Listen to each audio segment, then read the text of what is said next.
going to say that I hate that. Y'all know how much every single time I'm going to say how much I hate that. So everybody is filtering back in. I did get a couple of messages from people that were not going to be able to join us today. They will get the recording. I will send this out because if it's anything like the last time, I have girls from Intimate Coach Collaborative 1 that they're like, I rewatch Sarah's video every single time I have like a hard day. Like, I know Kelsey, you have the first version and you've watched it a couple times. Like, y'all are in for a true treat. I'm like so excited. And you're first this time. Last time she was our very last speaker, and this time she's first, which I'm just so excited about. So I will, if it's okay, Sarah, I will just go ahead and introduce you now. Yeah. So I met Sarah in a mastermind that I was in earlier in the year, and we met in person. So I have hugged her in person, which I'm so glad that I got to hug her in person. And she just had this like energy that I just gravitated towards the whole time.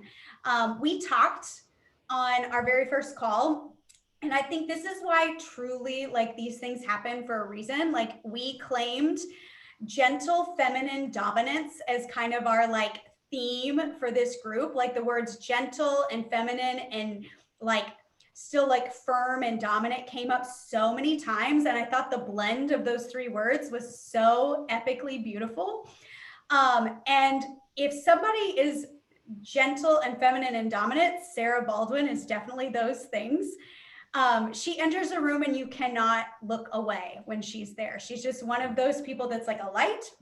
And Sarah and I joke because I truly believe that in a couple of years, you guys are going to be like watching Sarah on like primetime TV or Netflix. You're going to be watching her, and you're going to be like, I remember when she talked to Lacey's group, because she truly is like that phenomenal. And if I ever give up coaching, it's 100% because I've like quit to be like Sarah's full-time groupie. I call it the Sarah train. I sign all of our emails with a heart and a train because I just truly desire to follow Sarah around and just be a cheerleader for her, because I just love her energy and her spirit and all that she's like already given my life. So I cannot wait to share her with you guys. I cannot wait. I'm so excited. Mm-hmm. Oh, Lacey, thank you so much. And that what your words are so kind, and I'm taking them in, and I want to say that what you see in me is just a reflection of you. So thank you for that. And for mirroring, you know, or modeling for all of us how powerful it is to have female connection where we're supporting and lifting each other up. You know, I think about that in this group and how I know you're all cultivating that together. And that is such an incredibly powerful thing. So I'm excited to spend this time with you, Lacey. I just adore you. Thank you for having me here with these amazing people. Hi, Kelsey. Good to see you again. You were in the last one, right? Yes? Yep. Yep.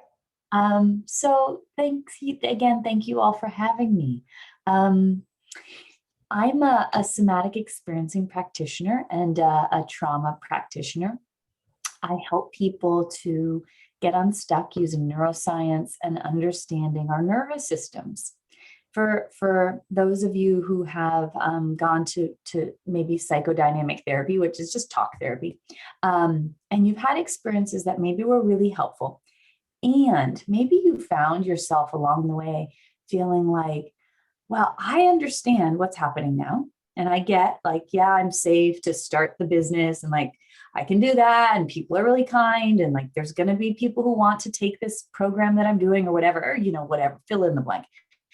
And yet when you go to take the step forward, this invisible thing gets in the way. And for some reason, you continually find yourself stuck.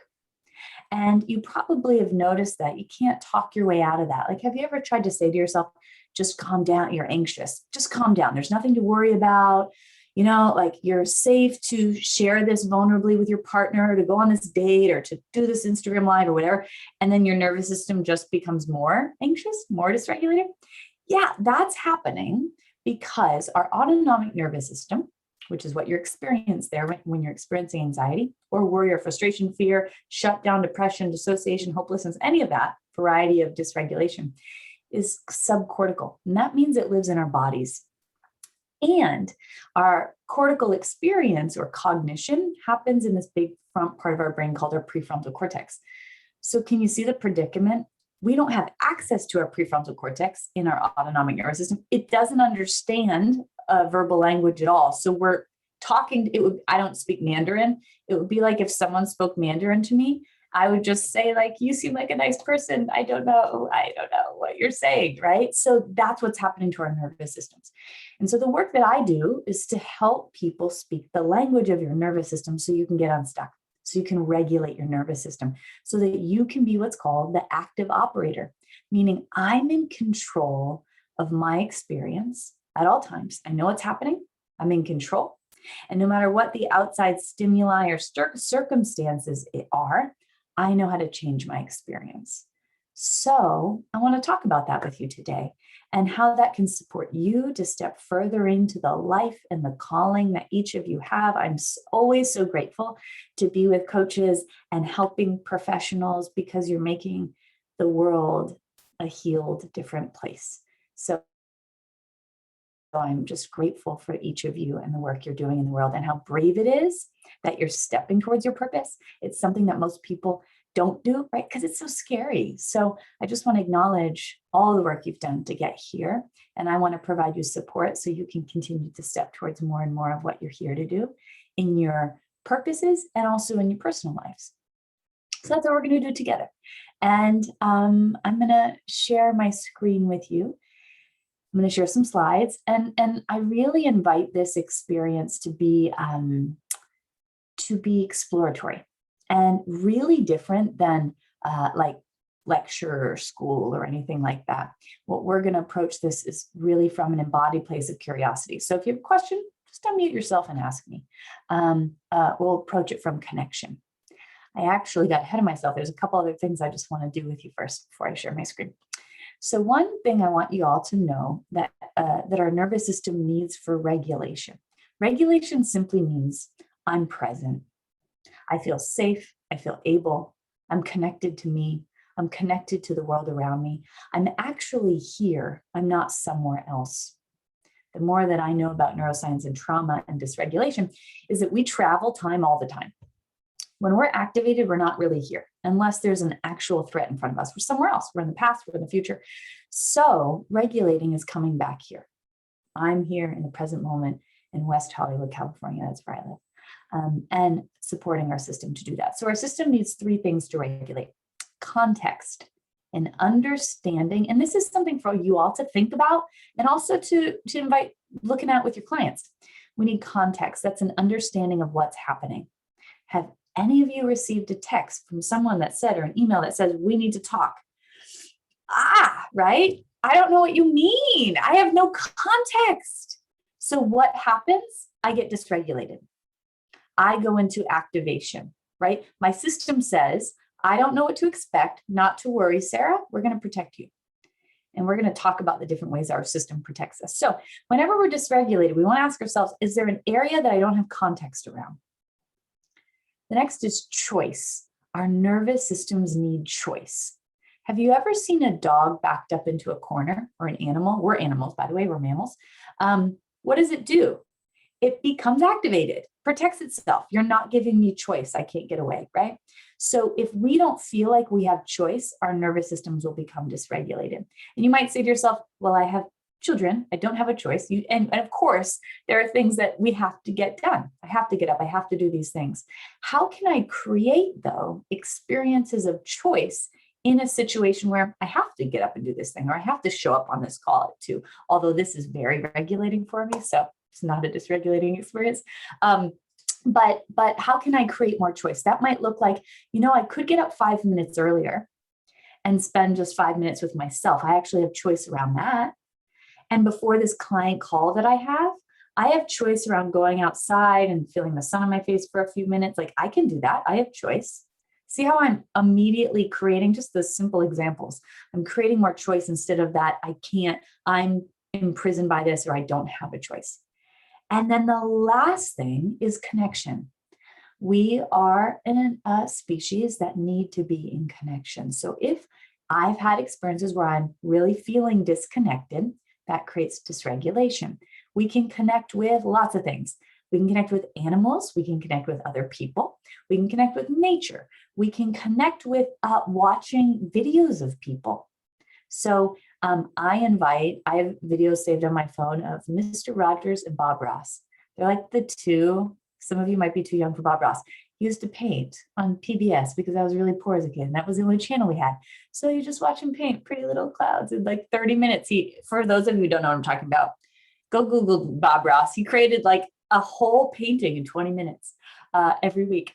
So anyway, those are regulating resources for me, and I feel connected to them, and it immediately brings my nervous system into regulation. So we want to think about that. We need connection. So those are the 3 C's to always remember if we're noticing or dysregulated. Now, before I share my screen, one more thing. I always begin my work with folks by orienting you to my space, not that 90s online platform, MySpace. I'm really dating myself. I keep doing this, right? Like, stop it, Sarah. I don't really know much about TikTok, but I can tell you a lot about the 90s. So orienting is using our external environment to support us to come back into the here and now. We're going to talk about ways we can talk to this nervous system. Remember, I said we can't verbally talk to it, but we talk to it somatically, which is the felt sense. 2 ways we do that: by looking inward to regulate, and the other is using our external environment to support us to come back here. That's what I'm doing when I'm orienting, using what's around me to come back here. Now, we can orient in a way that doesn't help us come back here. For example, for those of you that drive, when you drive through your neighborhood and you're like, how did I get home? I don't remember the last 3 minutes of my drive. I hope I didn't hit someone. You know that feeling? So we're not actually present for the experience. We can do that because we have a strong neural pathway for it, meaning there's a strong path in our brain to help us to do it because we've done it so many times. So with orienting, when we do this, and we're going to do it in our own spaces as well, I want you to use all of your senses. I think everyone has access to sight here, and hearing. So your sight, hearing, and touch, all to support you to come back here. So we want to look at details of things. We're going to look around our spaces. I want you to see if looking within your space is activating because there's piles of stuff. Then I'd invite you to look out a window, and not just to look at a tree in front of me, but can I look at a specific leaf? And can I look at how the wind is moving through that leaf and what that's like? When we use our hearing, can I listen to a specific sound? Can I feel the air on my skin? Can I touch something? If you want to pick something up, I'd invite you to do it. I'm going to orient you to my space first. And the reason I'm going to do that is because, so I'd invite you to do this with clients too, some of your clients too, depending on their experiences, but you don't know what's on the other side of this, right? You have no idea. And we have a threat detector in our brainstem. It's called neuroception. Think of it like a threat detector. Its job every single millisecond is to look for cues of safety or danger. Is that safe or dangerous, safe or dangerous, safe or dangerous? Here's the thing. The way it decides what is safe or dangerous is by looking to this receptacle it has in our brain of past information. So that's your whole past, everything that's in there, along with your parents or caregivers past, the generations before them past, and evolution. And so if we have trauma, we're going to talk about what that is, that's in here, or things that are not resolved, what happens is neuroception in a millisecond looks to this database and says, wait a minute, I can't see the other side of her screen. Oh, when I was young, people would ridicule me, or my parents would look through my stuff in my bedroom. I wasn't actually safe when I thought I was. And so your neuroceptive response may be saying, that's a cue of danger. I don't know what's there. Right? So then what does it do? It comes to our aid in the form of active self-protection or dysregulation. My job is to speak the language of these protective parts. So when I'm doing things like what we're about to do, and a part of you might be saying, if somatic work is new to you, like, what's the point? Let's get with it. We're 18 minutes in. I don't need to see your office in West Hollywood. I could really care less. Not doing it for that part of you. We're doing it for the protective part. So we just want to look and notice. And then after, we're just going to notice what's different. Is anything different? And then we're going to orient to our own spaces. I'm going to give you some context. My office door is open because I'm the only one at my house besides 2 French bulldogs who do speak some language, but not a lot. So you were safe here. I'm going to pick up my camera, okay? I'll try to make it a smooth walk around my office and just notice whatever it is that you notice. Here we go.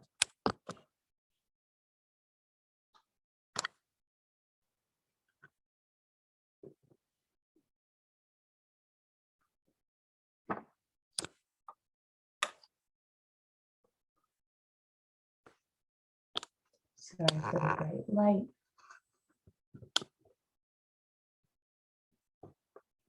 It's a sunny, oh, there's a pile of summer clothes. I forgot you're going to see some of this. Sorry about that. But hey, that's life, everyone, right? It's not, they're not put away. They will be. I didn't want to have clients today, so I forgot about that. Look at all these clothes that have to go somewhere. That might be dysregulating for you. And there's a couple of French bulldogs. So just notice, you know, what's also so wonderful about these sorts of things is some of you can probably relate to that. And it's good. Our systems want to feel understood. No. That's my front yard. And that's a printer with a lot of Post-it notes because remember I said I know a lot about the 90s. Not so good with tech. So while I set this up, hold on there. There we go. Just notice what's different. Just want to see what was that like.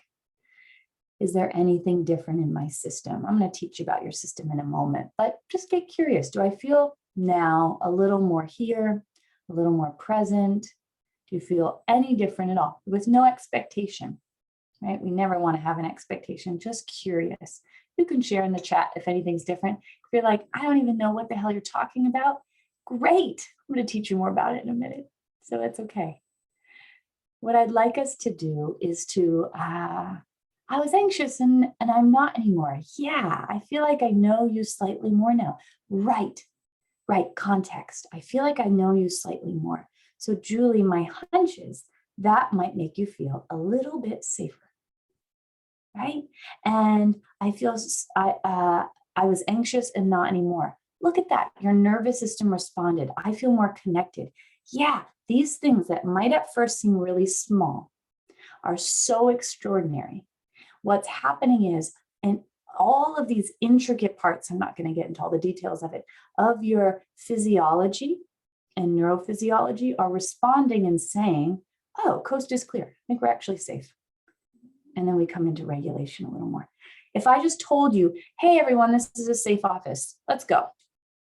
Can you see the difference, right? Like your system would be like, I don't really, when people say like, you're safe with me, I don't know. Like you're just telling me words. I'm not really sure what to really make of that. We need to be shown. So I just want you to notice that. Think of that. This happened in like 5 seconds. Think about if you or the people that you work with had this all the time, that your nervous system could be regulated the majority of your life. Pretty exciting, right? The majority of unhappiness that we experience is simply because we're spending too much time dysregulated. That's it. When we're regulated, we feel really good. So what I'd like us to do is orient to our own spaces in the same way.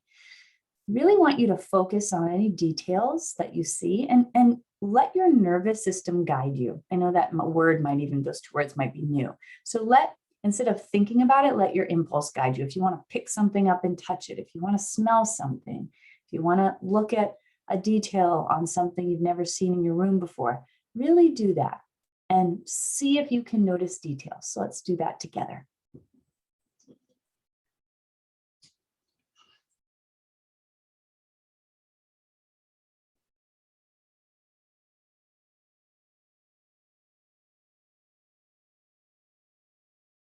And if you notice any thoughts pulling you in a direction, just see if you can notice them and then gently come back to presence and noticing what you're noticing. smelling what you're smelling, feeling what you're feeling.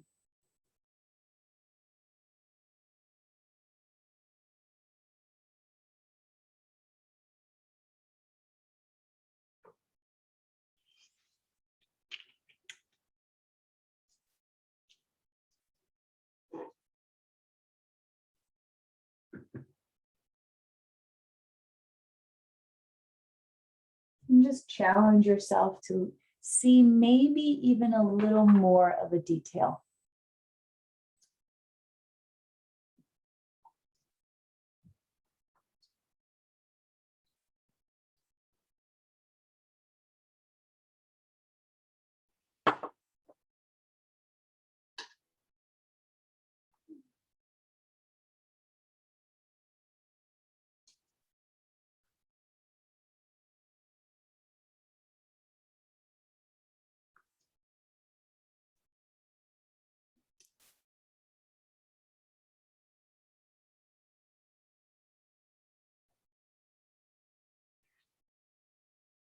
And then when you're ready, you can gently bring your attention back to us.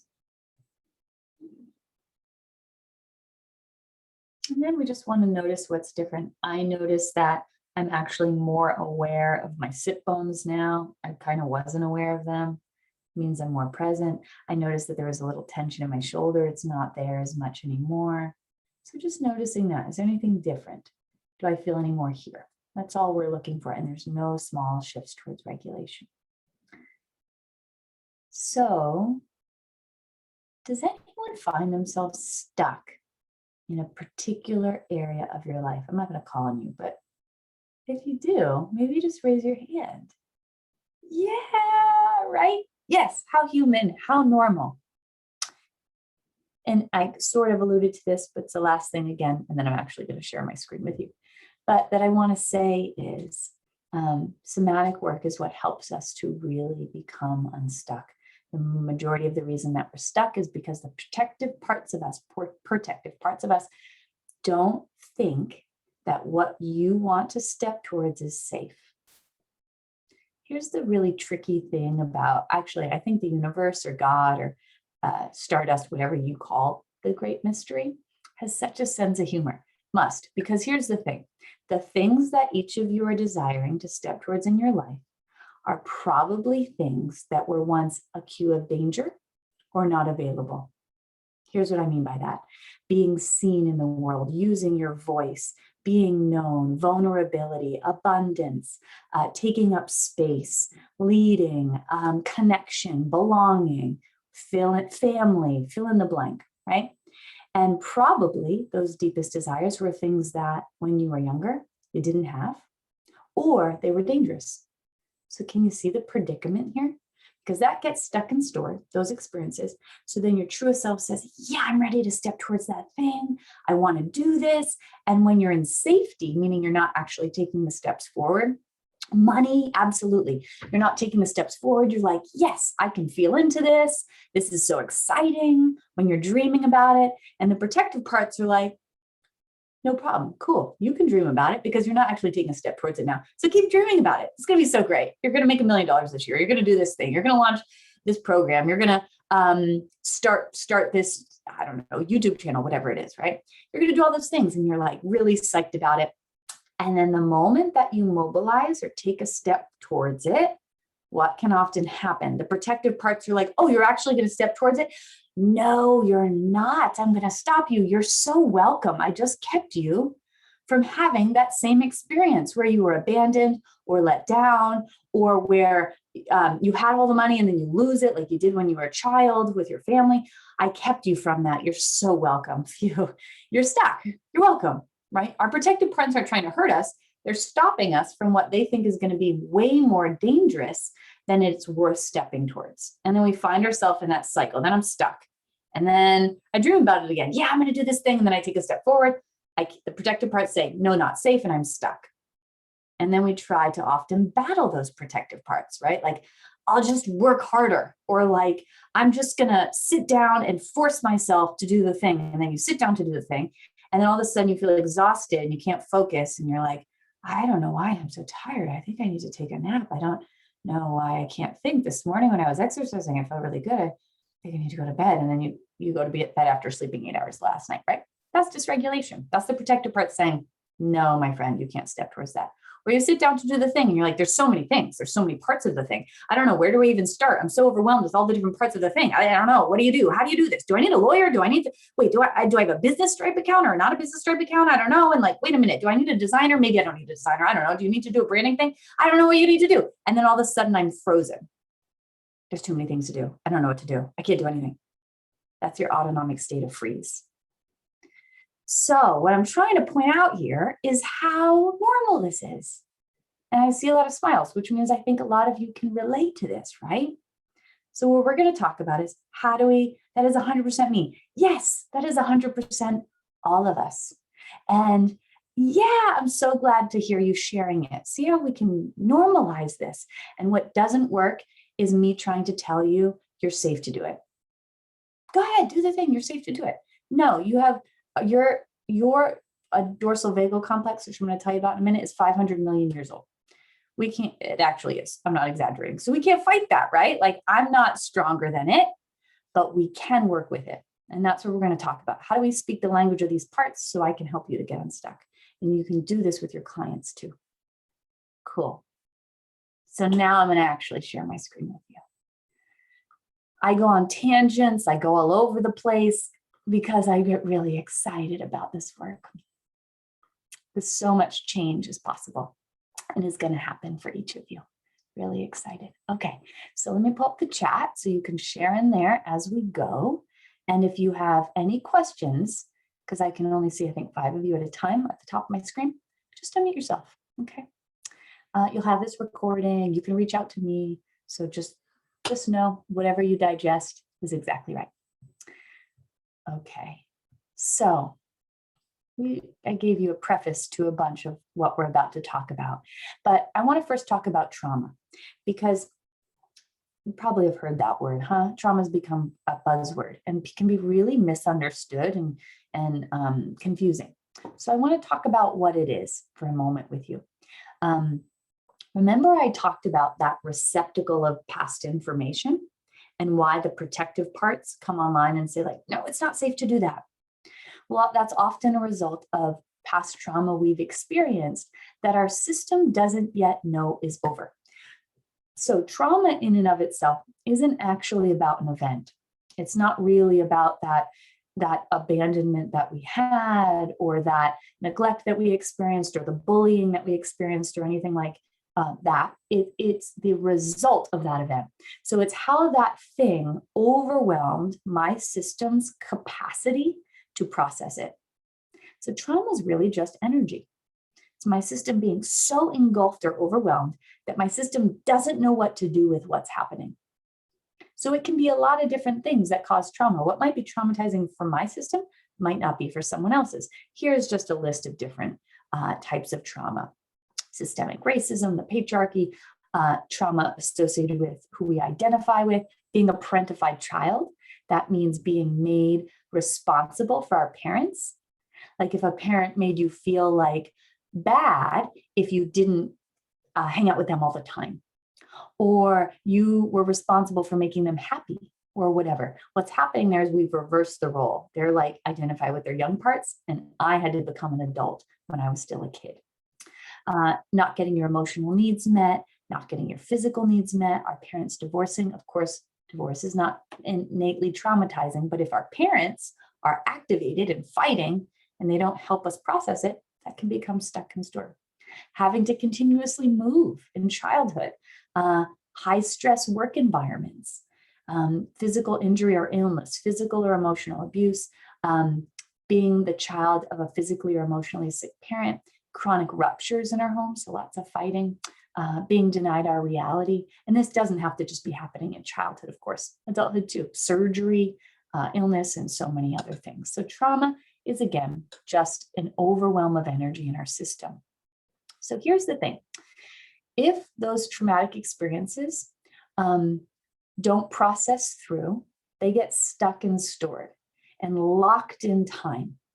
And what happens is our systems then think 2 things: that the event's not over, that it's still happening, and that anything similar will harm us. Anything similar is going to be just like it was.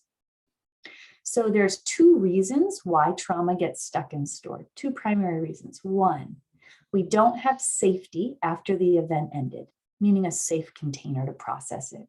So let's say it was happening in our home or in our marriage or in the workplace we were in, but I didn't have any safety to process it. Our systems know we can't be doing the vulnerable work of healing this because we're not safe. And the second is a mutually empathic witness. That means someone to help us, which all you are to your clients, someone to help us process our experience that is safe and regulated. So if we don't have that, it gets locked in time. And then what happens is that threat detector says, don't worry, I'm going to make sure that anything that's similar to this, you are protected from. Oh, when I was younger, let's say you had a teacher who told you you weren't going to amount to anything, or a parent who said that to you. Who do you think you are? That's stupid. Why would you say that? That's stuck and stored, let's say. So the threat detector is looking for, how can I prevent against that happening again? How can, oh, wait a minute. You want to do an Instagram live where you don't know who's going to pop on there and there could be 500 people that show up? Let's look to this receptacle. Oh, remember in that classroom where you were ridiculed, or in that home where you were ridiculed? That seems like it could be similar. I need to stop you from doing that. And then all of a sudden we have a panic attack, or we get overwhelmed, or we get distracted so we can't do it. And therein lies our stuckness. So far, I'm going to keep going deeper into detail. Does anyone have any questions so far? Okay. If you do, again, I'd invite you to just unmute yourself. So those experiences get stuck in this receptacle, and then our systems will try to protect us from anything that is similar.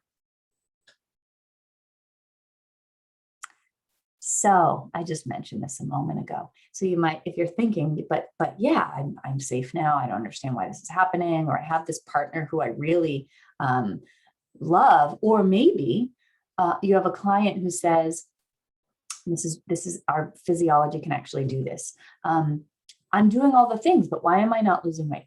And of course, there's lots of reasons, but let's say they actually are doing all the things. Well, if in this threat detector, this container, they have experiences where it wasn't safe to be in a healthier body. Meaning, let's say they were sexually abused when they were in a healthier body, or let's say they were sexualized in a specific way when they were in a healthier body, or let's say they mobilized and did stuff in the world and then something bad happened. What is the threat detector going to say? It's going to say, it's not safe for you to be in a healthier body because something bad's going to happen. So let's make sure we keep on that extra 30 pounds or 50 pounds or whatever, because if you take it off, the bad thing's going to happen again. Right? So just to go into the detail of why this is so important to look at this component of the work, because those protective parts will keep sabotaging them. Sabotage is just self-protection against losing that weight until we begin to show them it's safe. It's safe to actually embody who you are, one step at a time. So just important. And that goes for all, input weight with anything else. All right, so I mentioned this a moment ago, but this is really important to understand that 80% of information in our systems goes from our body to our brain. So 80% of the whole communication in our bodies, or in our holistic experience, goes from body to brain, 80%. Only 20% of information is brain to body. Meaning, if we try to rationalize like why we can do this and why it's safe to do this and all of that, that's only 20% of the pie. So it can't actually affect change on the other 80%. The other 80% is somatic, because our bodies don't understand a verbal language, only felt sense. So we have to focus on this embodied experience in order to change our holistic overall experience. All right, so I want to talk about this, what I call our self-protective circuit, or I'll often call it our own private special ops team. The reason I call it that is because it's the best of the best. It's the strongest part of our human species. And these protective parts will do whatever they can to protect against or to follow through on one primary purpose, which is to keep you alive. Doesn't mean to keep you enjoying life or to keep you feeling good. It's to keep you alive. And these parts aren't trying to hurt us. It's really important to understand. Being in these different dysregulated states is not enjoyable, causes us so much pain often. I have a serious trauma history, and I spent decades totally shut down. Like, didn't know who I was when I looked in the mirror. And my system was lovingly trying to keep me safe from bad things happening again, right? Even though that caused a lot of pain. So I want to talk about what this circuit is, because think of our system as your instrument. And if we don't understand our system, how can we actually change it, right? Like, we have to understand it, our instrument, in order to make change in it. All of our behaviors, our thoughts, and our whole experience is directly indicative of where we are in our nervous system. It's pretty powerful, right? So when we aren't in regulation, we don't actually have the steering wheel. We think we do, but we don't. Have you ever seen the person who, I live in Los Angeles where there's so much traffic, so maybe not where some of you live, but the person who someone, I don't know, forgets to use their blinker, and then the person behind them gets out of their car and they're screaming and they're so angry, and you're looking at it and saying, that doesn't seem to match what's happening. Like, yes, it's annoying when someone doesn't use their blinker, but like, wow, what's happening there? And that person that got out of their car, they think that it's rational what they're doing. They think they're actually in control. But what's really happening there is the threat detector, right, looking for cues of safety, danger, are reminded of the parent that undermined them or didn't consider them when the person in front of them didn't consider them and didn't use their blinker. And all of a sudden, they're brought back to their childhood with their parent that either beat them up or disregarded them. And then they get out of the car, and it's really their 14-year-old self who finally feels safe to get angry. And they're screaming at the old lady who just forgot to use her blinker, right? And the person thinks like, yeah, that's justified to do. Has no idea it's not actually about what's happening. So part of our work in understanding our instrument is that I can really be empowered in my life, that I can know what's happening. Is this happening based on something in the present or the past? Where am I in my nervous system? If I'm dysregulated and I take action from here, it's going to be self-protected action, not maybe my highest interest. And how do I come towards regulation and take a step from there? So it's such empowering stuff to help support you to go in the direction you're meant to go. So back to this self-protective circuit, or this special ops team that I want to describe to you. The first line of defense is a threat detector called neuroception in our brainstem. Again, its job is to look for cues of safety or danger, safety or danger. So it's the first one on the lookout all the time, every moment of your life. I think that's pretty amazing that we have that, right? So if it says coast is clear, like I look at my dogs, I've never been bit by a dog. I love my dogs. Probably I love them too much. So when I see my dogs, what happens? Neuroception says safe. And then what happens? It calls upon part of our autonomic nervous system. So neuroception, I see my dogs. Neuroception says that's safe. And actually, let's look to the receptacle of past information. Oh, so many examples.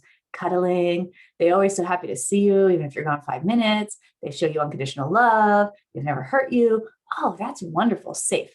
So then the threat detector says, let's call in team ventral vagal complex. It's part of our autonomic nervous system. So think about like its own division of the special ops team.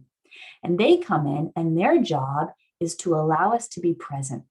They're saying, we don't have to actually protect you right now or stand in front of you. We can be at your side. So you can be vulnerable. You're safe to be vulnerable. You're safe to be exposed.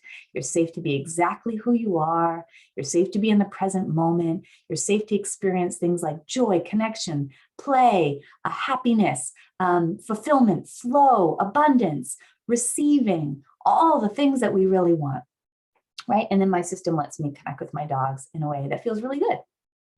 So what are we looking for? More of that in our lives, more of that. What often happens, though, for many of us, and certainly our clients, is neuroception is seeing other things besides cues of danger. So let's say that threat detector is on the lookout and it sees me wanting to put a program, or one of you wanting to put a new program into the world, right? And that's the thing you're wanting to step towards. And then it looks to the receptacle, like it always does, and says, what do we have here in this receptacle? Oh, we were made to feel like we were less than. Who do you think you are? You don't have anything important to say. There's not room in the world for women, like whatever, all the messages we've gotten. And then what does it do? Neuroception says, I think that's going to hurt us. So it decides in a split second which team of the special ops team do we need to call in. Now, if something is dangerous but not life-threatening, it says, I think we might be able to do something about this. So it calls in something called team sympathetic nervous system. They eagerly come in, and their job is to mobilize. When we're here, we experience things like anxiety, worry, frustration, agitation, fear, anger, resentment, terror, and rage, and a wide range in between. So there's lots of experiences here. But when we're here, we have lots of energy in our body. Our body is saying, I have to do something now. I have to do something to make this different. Right? Some of you probably know that state. When we're here, our heart races a lot. We have tension in our shoulders, in our jaw. Our vision will be really tunneled, like I can't focus on anyone else. If someone says, I don't think that needs to be done today, we're saying, yes, it has to be done today. If it's not done today, it just has to be done today, right? Even if it really doesn't. Our systems are trying to do something. We feel like the world is against us. Our thoughts are going to be racing about how we have to be in control. If we're not in control, everything's not going to be okay. If we're not holding on to our finances and keeping track of everything, then we're going to lose our finances and we're going to live in a box. And what are our kids going to do when we live in a box? And we're not going to have to do, and then everything's going to fall apart. So I have to have control over everything. Anyone know this state? See the energy in my body, right? This is our sympathetic nervous system. And it's here to protect us, not to harm us, but we experience it in a way that's oftentimes, of course, not comfortable. So that's if our system's saying, I can mobilize and do something. Now, if the threat detector says, I don't know, I don't think that we can mobilize and do something here. I think that this danger is so big based on the receptacle of past information. I don't think we can fight it. I don't think we can flee it. So what we're going to do is call upon something called our dorsal vagal complex, or our state of immobility and shutdown. This is the exact opposite of sympathetic. Exact opposite. It looks like less extreme, but it's more extreme. We only go here when our system is saying, I think this is life-threatening. And this team comes in and says, not to worry, if we're going to be eaten alive, because an analogy I often use because we're animals is just, let's say when we were in hunting and gathering, and just to go back for a moment, hunting and gathering, and I was out there and I was hunting, and all of a sudden I hear a sound and it's a lion. Oh, it's a lion. That's not very good, right? I don't have like a bow and arrow. Maybe, I don't know. Let's say I didn't have a bow and arrow. It's before bow and arrows. We were just out there exposed. So my system says, uh-oh, what are we going to do? Neuroception says, I know that's dangerous. Maybe because I've experienced other lions. Certainly my ancestors did. So if the lion's far enough away, let's say it's like 1/8 of a mile, but we could actually, we were animal trackers, we could hear back then. So I hear it and I say, you know what, I think I could do something here. I don't think that, my system says that. So our system says, let's go to our sympathetic nervous system. I think we actually have a shot of running away from this thing. So what happens in that moment? We open up something called our vagal brake, which gushes blood to our heart. Our heart rate goes as high as it can possibly go while us still being alive. What else do? We shut down our thinking brain. Do I really need to play chess, learn a new language, write a book, understand cognitive experiences, philosophy, or anything like that if I'm trying to run from a lion? No, we don't need to know that. Do I need my immune system? Absolutely not. Who cares if I get a cold? I'm trying to live. Do I need my liver function to be well? Not at all. Who needs that? Do I need to be digesting food? Absolutely not. Why do we shut that down? Because I need as much energy as I can to pump it to my arms and my legs so I can run and fight as fast and as hard as I can. Have you ever heard this saying, like a mother could lift a car off their child? What they're saying is they go into sympathetic and we actually have superhuman strength. We really do when we go into this place at a heightened level, because our system is saying, I'm going to do whatever it takes to keep you alive. Whatever, ever it takes.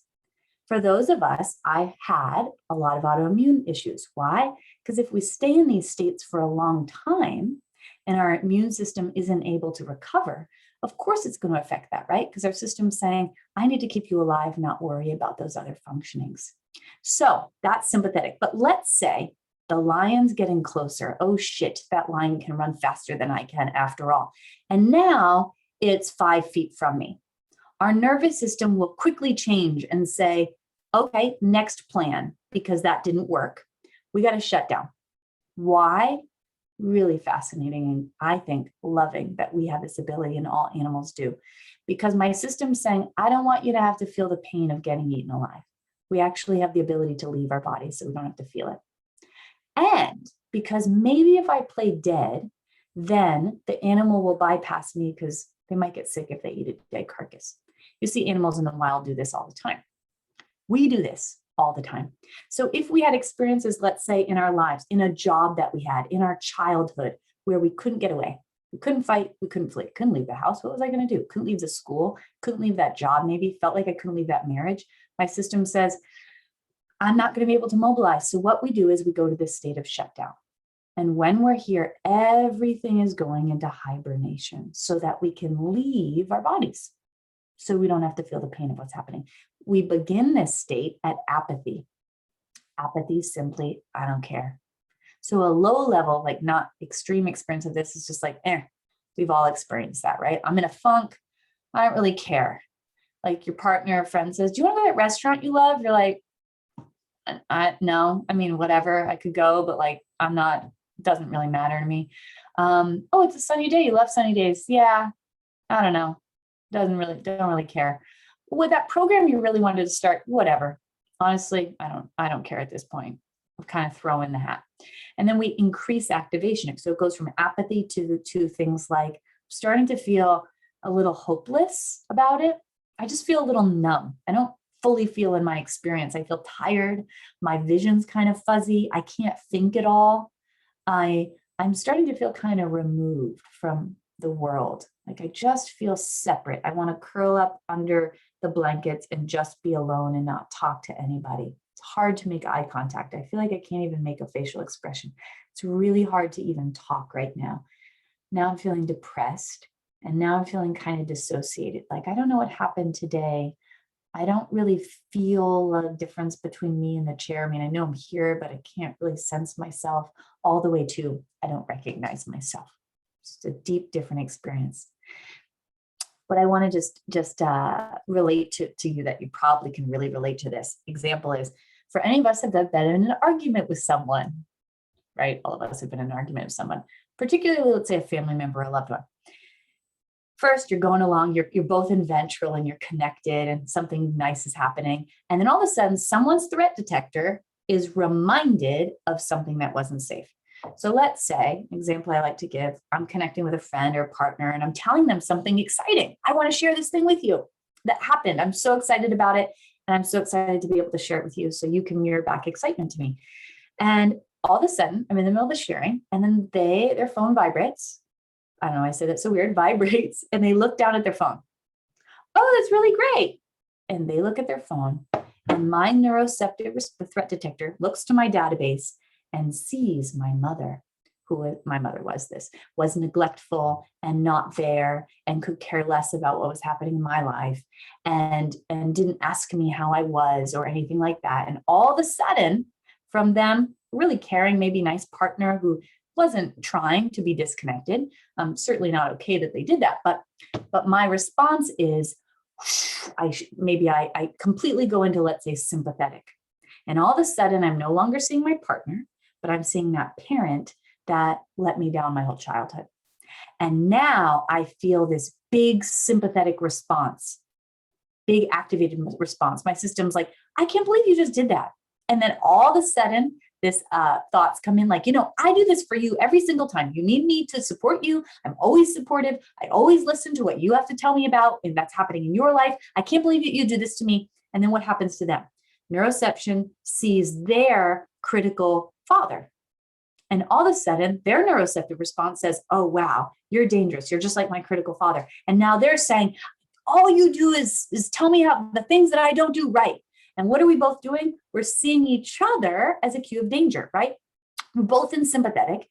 When you're here, we can't actually hear well. Our hearing shifts and we can't really hear what they're saying. We can't digest what they're saying at all. And we are in this really intense, maybe argument, or maybe it's just a passionate talk. And then all of a sudden we're going round and round and round and round. And then someone says, I don't care. 2 seconds ago, I cared so much. No, I don't care. You win. Who cares? I'm done. I don't want to talk about it anymore with you.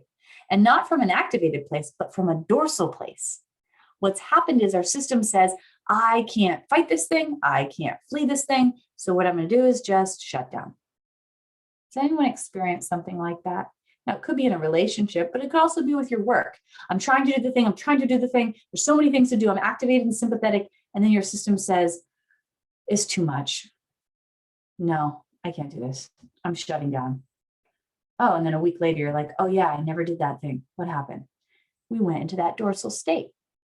So this is our self-protective autonomic circuit. Starts with that threat detector, and then we go to one of these 3 primary states. If we're in safety, we go team ventral shows up and says, you're safe to be here. If it's dangerous, team sympathetic comes in, all that energy. If it's life-threatening, or our system thinks it's life-threatening, we go into the shutdown place. And one of my mentors, Deb Dana, says, we all have a home away from home, meaning regulation is really our home. But there's one of those 2 other states, and there's a couple others I'll get to in a moment, that our system knows better because there was a time where we needed to use those states. So I'd invite you to each think about, do I know one of those 2 that I just described better? Like when I was saying them, you're like, yeah, I hang out in that place where I'm tense all the time and like there's racing thoughts all the time. And I just feel like I have to do everything because if I don't do everything, there's not enough time and I have to get ahead and I'm behind in life or whatever. Or the other one, like, yeah, I can feel that's my jam, that I'm a little removed or a little shut down. We all have a home away from home. I'm going to get into detail on what those look like in a second, but I just want you to start getting curious about it. And then lastly, after at the bottom here, you see our autonomic nervous system, that special ops team, when they come online, from there, behaviors arise, and then meaning is made and thoughts come up.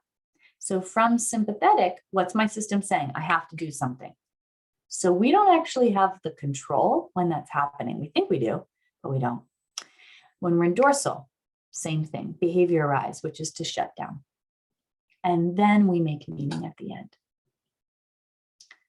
So I already kind of went into this, but our autonomic nervous system has these 3 primary parts. As I mentioned, our ventral vagal complex. This is where we connect to others, to ourselves, where we're in safety. This is how you step into the life you want. This is absolutely how you do it. We do that by regulating and looking for ventral openings, which I'm going to talk about in a moment. The primary reason for our unhappiness and stuckness is because we're spending too much of our time down what's called our autonomic ladder or dysregulated. Really important to understand. And part of our work, and I'm going to talk to you about in a moment, is how do I begin spending more time in regulation? How do I do that so that I can step towards the thing I want in a more faster way and to help you get to do the things in life that you're here to do and your clients as well. Before we get to how we do that, I just want to explain these 3 other parts of the special ops team. There's this other state that many of you might know. When our threat detector and neuroception says, yeah, that's dangerous. And this is called team freeze.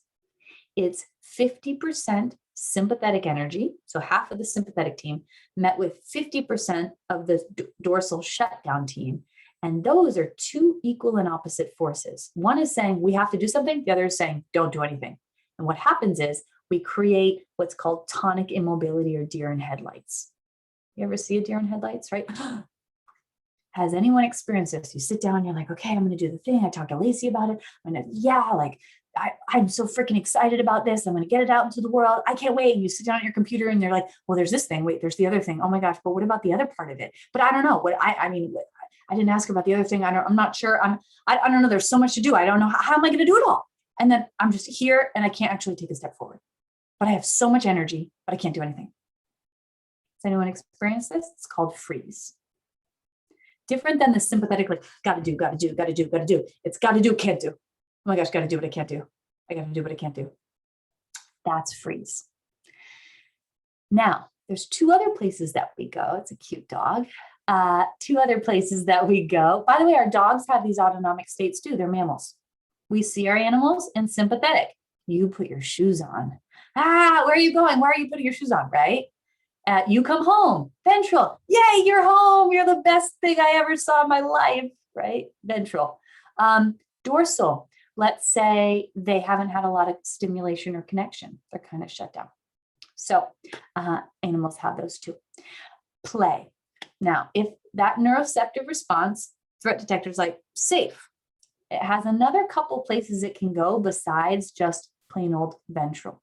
It can go to this blended state of play where we're primarily in that team ventral comes in, but we take a little splash or like think of like a half a cup of sympathetic mobilizing energy so that we can do things like dance, be silly, have a game night. We see kids do this all the time. And here's the thing.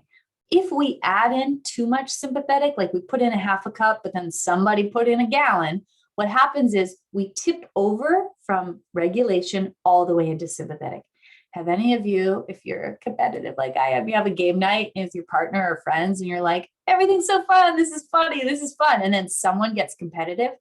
Like, wait, you just skipped my turn. No, and all of a sudden what's happened was I went from regulated play to too much sympathetic energy. And now we're having an argument. Now I'm in sympathetic fully. Ventral went out the window. Or you have kids, they're playing and then somebody's crying, right? Because they dipped over with too much sympathetic energy. Stillness is our last state that we're going to go over. There's only 6 states in our nervous system. We're always in one of these states. The last one is stillness. I like to say that spas create the whole thing they do around stillness. Stillness is I'm primarily ventral with a splash of dorsal. So I'm here, but I'm really slowing down. Like, you ever watch a baby sleep? Could be a loved one too, but easier with children because they're so innocent, or an animal. And you're just like, wow, look at them. They're so amazing, right? I'm slowing down, but I'm so present. Or like I'm watching a bird or I'm meditating. So part of our work, just like going to the gym and doing a rep, part of our work in regulating our nervous system is doing something called neural exercises. That's like a rep. That is what I did with you at the beginning when we oriented. I'm trying to facilitate how can I either come closer to ventral, play, or stillness. That's my job. How do I keep coming towards ventral, play, and stillness? The more that I do that, I strengthen my nervous system's capacity to be in ventral more. And we have to, I'm going to talk about a practice for you to begin practicing to come into these states more. But it's complex, but simplistic in that way. That's really what we're looking for. How can I bring in more moments of those 3 regulated states? So I'll share these slides with Lacey so that you have them and you can review all of this. But just to give you a sense in more greater detail of what each of these primary 3 states look like. So VVC stands for our ventral vagal complex, or social engagement or safety. This is I'm safe and capable experience. Yeah, I'm capable. I can do that. So when we're here, we experience things like laughter, safety, being in the present moment. Flow lives here. Creativity, childlike wonder, play, intuition, desire, contentment, homeostasis in our mind and body. This is where purpose lives. Empathy, love, compassion, joyful sexuality, intimacy, relaxation in our bodies.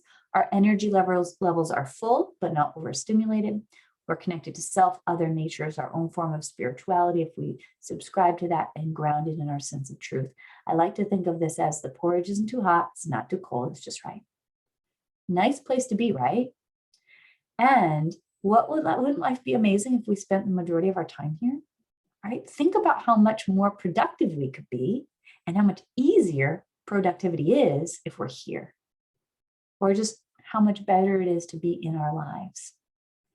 So that's our goal. I live in a city where people have all the things they think they want, right? Like the business, I'm making $5 million a year or 10 million or whatever. I got the jet, I got all the things, and they're not happy. Why aren't they happy? They're not regulated. They're not spending time here. That's really why. If they were here and having those things, like that'd be awesome. So what we're looking for is that we're here. Helps us to get the things we want, but it also is what allows us to enjoy the things that we do get and have. Makes sense so far? And if you're saying, I don't know that state that well yet, well, I say high five to your protective autonomic nervous system, because it means that there was a time that your nervous system really protected you from things that weren't safe and okay. And it just doesn't yet know those things are over. And the neural exercises we talked about is how we begin showing them they are over. I'm going to give you a step-by-step guide how to begin implementing this. So sympathetic, you've probably heard it referred to as fight or flight, but I think about it more like mobility. It's just energy. This is, I must do something now experience. I have to do something now. So when we're here, there's a wide range of experience. It begins with, I'm a little worried, or a little annoyed. And now I'm a little concerned. And now I'm a little frustrated. And now I'm feeling scared or anxious. And now I'm feeling angry. And now I'm feeling either terrified or rageful. So it's a wide ranging experience. And when we're here, we have increased cortisol and adrenaline in our bodies.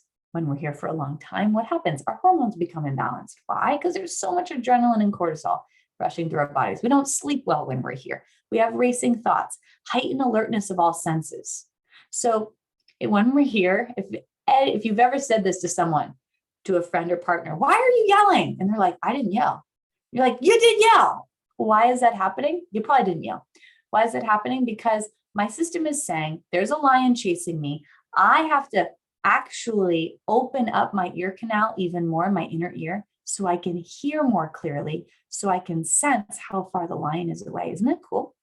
We also have tunnel vision when we're here. Why? Because my system is saying, I do not need to take in the prairie that I'm running in or the Sahara. What do I need to take in? Right in front of me. I want to make sure I don't fall on a boulder. That's all I need to see. And the lion and the boulders and the lion. Why? So I don't fall and become someone's lunch. So when we're here and you're sitting down to do the thing and someone says to you like, hey, why don't you take a break? I can't take a break. All I can see is this thing in front of me. Or you have an argument with someone and there's a rupture in the relationship. You can't think about anything else. All you can think about is the fact that there's a rupture in the relationship. How do I fix this rupture right now? I can't think about anything else, or my finances, or whatever it is. So we actually have tunnel vision. Our thoughts are racing. This is, again, or panic, anxiety, all live control. We need to control. Disrupted sleep, of course. Why? Why would it be safe to sleep if a lion's chasing me? It's not safe. So when you go to lay down, the thoughts become racing and say, don't go into a deep sleep right now. It's not safe too. When we're here, we have bursts of energy and then fatigue. And common experiences are increased heart rate, heavy breathing, muscle rigidity, tightness in our jaw too, chest shaking, perspiration, dizziness, fainting, sweaty palms, overall tightness, heat, shaking, feeling fidgety, too much energy, feeling lightheaded, clenching, exploding with sensations. Our body odor will be much more smelly when we're in sympathetic because of the chemical release happening in our bodies. That's our sympathetic nervous system. And this is the porridge is too hot. Dorsal, team dorsal that comes online. This is an I can't experience. It's never going to change. There's nothing I can do about it. And it's a slowing down. Forget that kids movie. There's like a sloth at the DMV. It's so funny. I watched it with my nieces. Zootopia, that's it. And they go to the DMV and it's super funny because like the DMV sucks, right? They're so slow, but they have a sloth playing the DMV person and the sloth's like, what? I'm not gonna do the whole thing. Basically, it takes 5 minutes to say, what can I help you with? That's what dorsal is.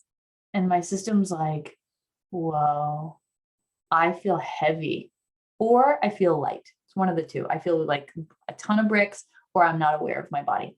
When we're here, we experience, like I said, apathy. We feel blank because actually, if I hooked your brain up when you're here, you have no access to your prefrontal cortex. So you ever, when you're shut down or you're in sympathetic, you both don't have access to your prefrontal cortex. You try to read something and you're like, here we go. I got to process this information. I have to read this thing. And you read it and you're like, what the fuck did I just read?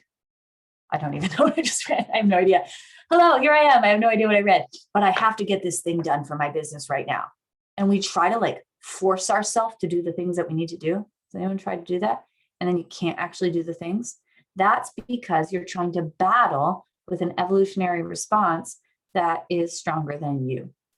So instead, when we're down our ladder, we want to say, oh, I guess I need to regulate, because if I regulate, then I can process what I'm reading or do what I'm doing.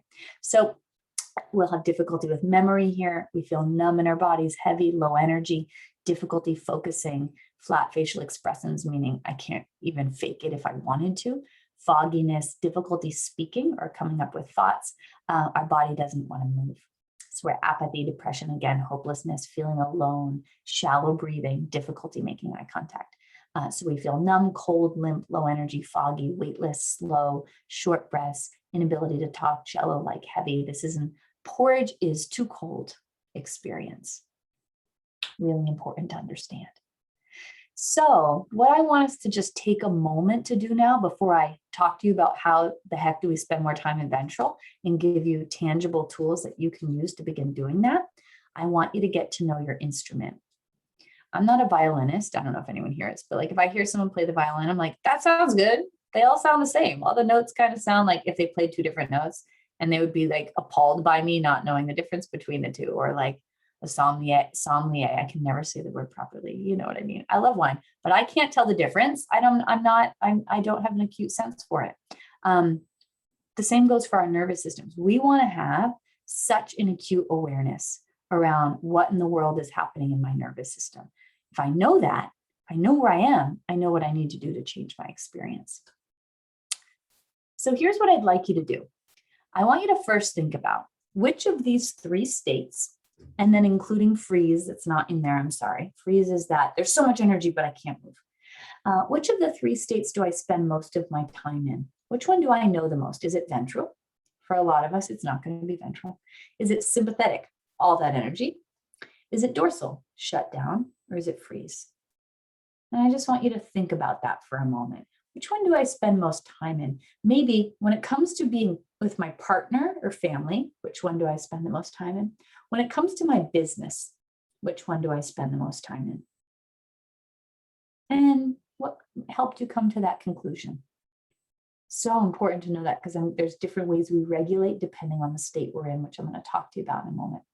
Whichever state you call upon, know that means there was a time in your life where you needed that state, where that was the right choice based on what you were experiencing in your life. Now what I want to do is I want us to get curious about what each of our own states are like. I gave you some examples of what it's like to be in each of these states, but I want you to get more specific for you. What is it like when I'm here? We're going to start with that dorsal shutdown state. Think of that again like a bear in hibernation. I'm shutting down. There's an acronym. I'd invite you all to write this down. That's called SIFT. Sensation, image, feeling, and thought. Anytime we are having an embodied experience, something is real in our experience, we automatically have a SIFT happening. And that, think of it like marinating a piece of meat. We marinate in it and it permeates the meat. When we are having an activated experience, we have all of that going on. Think about the last time you were dysregulated. There was sensations, whether you were aware of them or not. Sensations are things like tight, hot, bubbly, frantic, or that, no, that's a feeling, numb, stabbing, all kinds of things like that are sensations, right? Soft, jello-y, volcano-like, butterflies, sensations. Feelings are things like unsafe, scared, angry, sad, hopeless, connected, and, fill in the blank for feelings. And images, what do I see? Whoa, I'm thinking about how catastrophizing, what if that I put this out into the world, and what if someone reaches out to me and says like, who do you think you are? This sucks. Right? I'm having an image of that experience. And then thoughts. thoughts, so important. I really want you to know this, that wherever we are in our nervous system, there's another part of that special ops team that I haven't introduced to you yet called, I call it our autonomic lawyers. We have a sympathetic lawyer. They come in when we're in sympathetic. What's their job? Their whole job is to tell us why we have to stay in sympathetic. These lawyers are really good at their job. They're like Oxford educated, been doing it for 50 years, and they can convince you that a unicorn is real. They're going to tell you a million reasons why, if you're in sympathetic, you have to do this thing now, and why they're against you and you're not okay. And they'll just be able to put it all, give you a million reasons, right? So important to understand that our autonomic state creates our whole experience, including our story. The more we listen to those thoughts, the more activated we become in that state. They want us to stay there. So if you're listening to the thoughts and you're like, yeah, you're totally right. I can't trust them, or it does all have to be done now. What's going to happen? You're going to get more activated. A really simple side note tool that's not in this presentation today around our thoughts is when you're noticing your thoughts, what I want you to do is notice, what state am I in? Oh, that's going to be that lawyer. It's going to be the sympathetic lawyer talking to me. And we want to use a simple tool. I'm noticing the thought that it has to all be done now, or I'm behind in life. Noticing that thought. And when we do that, instead of saying, this is an important piece, it's not included in this presentation for you, but I really want you to have this component of it. When we do that, instead of saying it as a statement, I'm behind in life, I'm behind in life, I'm behind in life, what happens is it helps what's the right word? Lessen the charge in our bodies. Let's maybe just practice that. I want you each to think of a dysregulating thought you have. You can look at, what's my primary state, sympathetic, dorsal, or freeze. The dorsal lawyer says something different. The dorsal lawyer says things like, it's never going to change. I can't do this. It's never going to get better. It's hopeless. I'm all alone. I don't belong, etc. Just think of a thought you've had recently that's been activating for you or unpleasant. And I want you to either, you're all muted, so you can say it out loud, or to yourself. I want you to say that to yourself, as you always do, as a statement. And just notice what happens in your body. I want you to say it 3 times. And I would say that would be me saying, I'm behind in life. I'm behind in life. I'm behind in life. Wow. As I just did that, my throat got tighter. So each of you do that for a minute. Think of a dysregulating thought, and I want you to say it out loud or to yourself 3 times.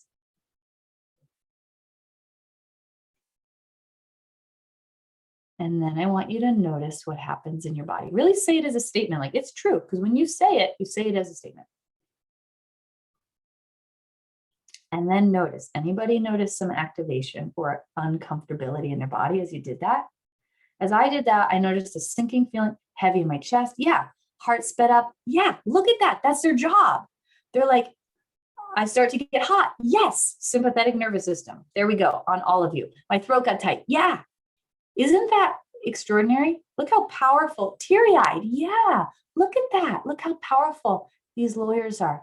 And cognitive behavioral therapy is about 30 years behind in neuroscience, which says we must change our state to change our story. So here's what I want us to do. Tears. Yeah, look how powerful these thoughts are. So here's what I want you to do. When we get a visual on something, it helps us to separate from it. So what I'd like each of us to do is I want you to think about this lawyer. Their job, again, is to keep you in that state. So your sympathetic lawyer is different than your dorsal lawyer.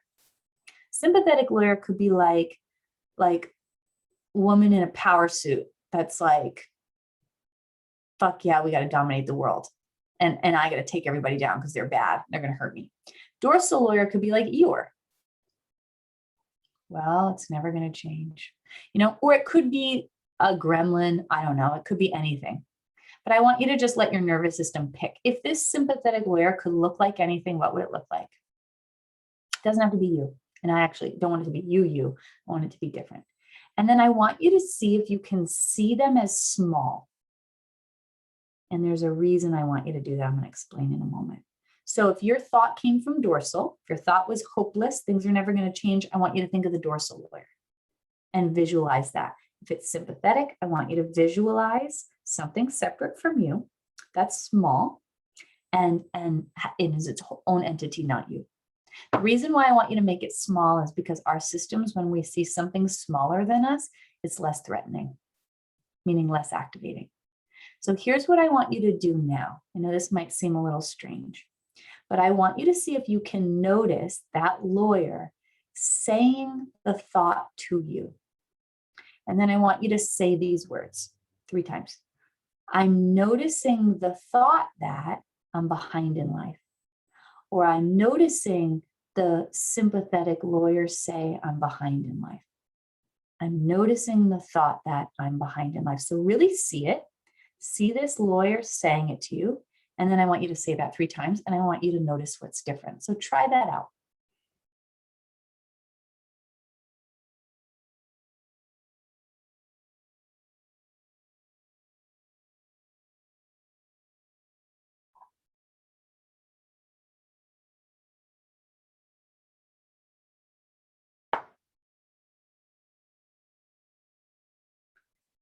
And then I want you to notice what's different. Was that as activating or was it less activating? Can you notice that difference? Maybe somebody share versus saying it as a, yeah, less, much less. Yeah, right? Less activating. Exactly. What we've done is we have, in a really wonderful way, dissociated from the thought, meaning no longer is it having the same power to bring activation to me. And what it's going to do, I'm so glad it's helpful for you today. What the whole purpose of this is so that we can put it on a shelf. You know, the elf on a shelf? I want you to imagine putting that lawyer on a shelf. And I really want you to think about this every time you notice the lawyer, put them on a shelf. So notice them saying, I see you. There you are again. What you're going to start notice is, holy shit, these lawyers say the same things over and over to me. And if I try to battle them, the reason I use the analogy of a lawyer, imagine I'm the jury. Like imagine I don't know anything about law. So let's say I was called into jury duty and I had a really good lawyer that was telling me about how their client was innocent. And I was like, well, no, I think they are innocent because if you look at this evidence, blah, blah, blah, what would they do? Bulldoze me. I cannot fight with a lawyer. They're going to win. Of course, if we're talking about law, they will. Why? I'm not the expert. I'm a jury member. So when we try to battle our thoughts, you ever try to do mindset work or manifestation work and you're like, I am worthy of receiving. And then you're in sympathetic or dorsal and your system's like, no, you're not worthy of receiving because of blah, blah, blah, blah, blah, blah, blah, blah, blah. Or it's safe to take up space in the world. And you're like, I feel sympathetic as I'm saying it, right? Am I supposed to feel relaxed and ventral? Of course not. Or I can trust my partner. Here's all the reasons why. And then the sympathetic lawyer comes in and says, yeah, but you don't actually know what they were doing when they came home 30 minutes late. And do you remember when that other time that they said, oh, I'll be right there, but they actually stopped at their friend's house. So they weren't completely honest with you. And look at those other past relationships where you couldn't trust those people or that employee that you have. How do you know they're on retainer? How do you know they're actually doing that work that they say they're going to be doing? Because remember those people that stole the money from you and blah, blah, blah, blah, blah, blah, right? And what happens? I become more activated. We don't want that to happen. So I want you to start using this tool. So important. That lawyer is going to come in. Get a visual. Whichever one you just did on your own, I want you to get a visual on the other lawyer, whether it's sympathetic or dorsal. Lastly, before we move on to embodying your states, when you're in ventral, when you're regulated, what do we want to do? We have this ventral lawyer. They're just as educated. They're just as good, but think of it like they just graduated law school. They're eager, but they don't have a lot of evidence yet. Sympathetic, if you spend time there, that lawyer's so good, they can just nail off a million reasons why you have to be there, or dorsal. So when you're in ventral, I want you to ask yourself, what's true? What are we doing? We're trying to build new neural pathways in your brain, or in the analogy of the lawyer, we want to strengthen their ability. Because if we do that, what happens is if we get them really strong, then I can say those thoughts and it helps bring me to ventral. So just ask yourself, what's true when I'm regulated? What's true about my business? what's true about my life calling, what's true about me, what's true about my partnership, what's true about whatever else. And this will really be the last thing on the lawyers, but this is important. I have a client, I got her permission. She's been married for, I don't know, 30 years, let's say. This is what her different lawyers say about her husband that she's been married to for 30 years. Ventral, I'm so glad to be married to Frank. It's one of the greatest gifts of my life, something like that. This woman never swears, ever. Sympathetic, fuck Frank. I was like, whoa, that's what it says when you're in sympathetic. She's like, yeah, I don't even say that. But like when I'm in sympathetic, it's like, yeah, fuck that guy. He's so ungrateful, blah, blah, blah, blah, blah. I do everything around here and he doesn't do anything for me and blah, blah, blah. Look at the difference. When she's in ventral, she says, I'm so glad to have this person as my life partner. Can you see that? That's pretty remarkable, right? And in dorsal, I chose the wrong person. Ooh, regret. Dorsal, that's where regret lives, in dorsal. Wow, it's too late and I can't do anything about it. Can you see the difference? Look at that. It's entirely different. Same goes for you in your life and everything happening in your life. The more that we can be aware of that, the more we stop taking sympathetic as seriously, meaning following it. Because if she listened to that and followed it, not that, divorce is not a bad thing. Of course, it can be a wonderful celebration. But she may have left her husband when that was really coming from activation instead of regulation. Does that make sense?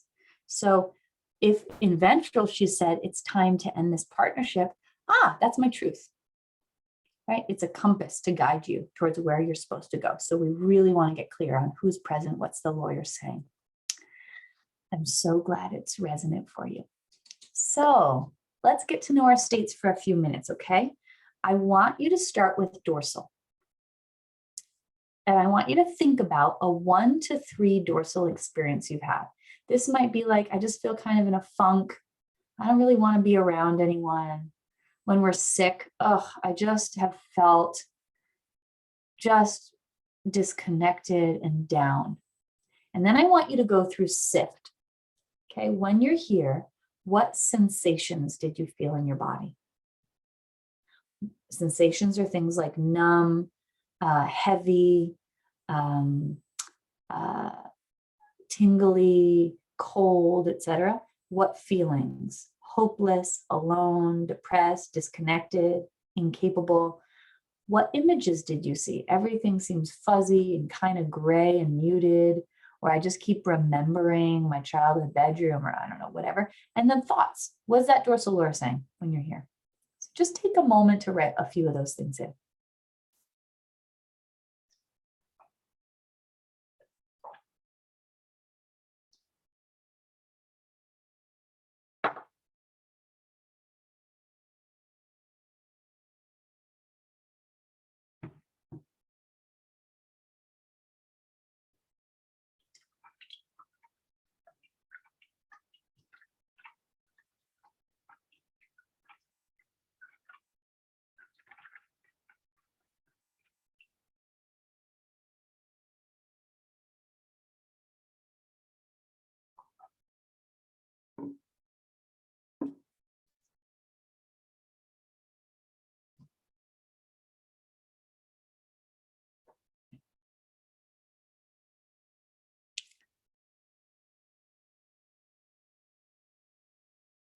And again, if this is your home away from home, it'll be easier to remember or to think of something, meaning you know this state. If you don't know this state as well, it's okay. We just want to get curious. And what I want you to do on the bottom of this dorsal is writing a number system. I want you to start exploring your nervous system in that way, meaning 1 is the least extreme, 10 the most. So just think to yourself, if 1 is least extreme, 10 is the most, ask your nervous system, not your cognitive brain. What number would this be? Whatever number comes to you first is right. Like, I don't know, 3. Great, that's what it is. Every time you check in your nervous system, I want you to start doing that. Where am I? What number? And I'm going to talk about what we can do to regulate. The reason we want to do that is because when our home away from home was dorsal or sympathetic, let's say, bye Albany, have a great client call rather. But wherever we are, let's say I regulate and I was at a 6 sympathetic and now I'm at a 2. Well, if I don't have a number system, I'll be like, whatever, I'm still in sympathetic. Nothing changes in my life. It's always the same. Or your clients will say that. That's not really helpful, right? And it's also not true. But if I can say, like, wow, I was at a 6, now I'm at a 2, that's a neural exercise, that's a rep. It's like if you had a client that said, like, I only walked a mile today. I didn't walk the 5 miles I wanted to. It doesn't even count. You wouldn't say that to them, right? You'd be like, of course that counts. Or they said, like, I didn't drink the gallon of water I wanted to drink. It doesn't count. Of course it counts. Of course it counts. It's a neural exercise that is a rep, strengthening our ability to regulate. So before we go to sympathetic, I want to take a moment to give you 2 therapeutic regulating tools. And then I'm going to invite you to, when we end, to create your own list of regulating tools. So the first one that I want to do with you is a sound, and it's the sound VU. So the letter V and then OO. This comes from Peter Levine's body of work, who created somatic experiencing. It's one of the foremost trauma modalities that there are. And this particular vibration helps to speak to our vagus nerve. I didn't go into all the neuroscience of our autonomic nervous system, but we have this giant nerve called the vagus nerve. Starts in our brainstem, goes up into our head and our inner ear, and then it goes down our chest into our gut and our viscera. When we're dysregulated, the whole nerve tightens up around our internal organs, especially when we're in dorsal, because that's where the branch of the dorsal is. When we make this silly sound, what it does is it helps to release the vagus nerve. When the vagus nerve releases, it communicates up to our brain. Remember, 80% of information is subcortical brain, body to brain. It communicates up to our brain. Oh, false alarm, we're safe. Never mind, there is no lion eating us. I think we can come into regulation. And our brain says, cool, let's regulate. So I'm going to give you some tools that seem weird and silly and strange, and there's so much neuroscience behind what's actually happening. This is the whole, we can't talk our way into regulation, but we certainly can feel our way in, and that's what we're doing. This vagus nerve doesn't understand English or any other cognitive language, but it does understand this release that happens vibrationally. So the sound VU, we want to say it or make the sound in a low register, lower than our speaking voice. And I really want you to see if you can have it come from your viscera or your gut or your diaphragm. I'm going to do it first. I want you to notice the vibration into your stomach space. And if you can't feel the vibration, that's okay. Imagine it happening. You'll feel it through your chest. We're going to do it 3 times, and then we're just going to rest and notice, is anything different? Take a medium inhale, and then we exhale the sound. And then we do it again and one more time. However long you can go is exactly right. I like to put a hand on my chest and my stomach, but you don't have to. I'll do it first, and then we'll do it together, okay? Sounds really weird. And so just invite you to get curious. I'll do it once and then we'll do it together. Here's what it sounds like.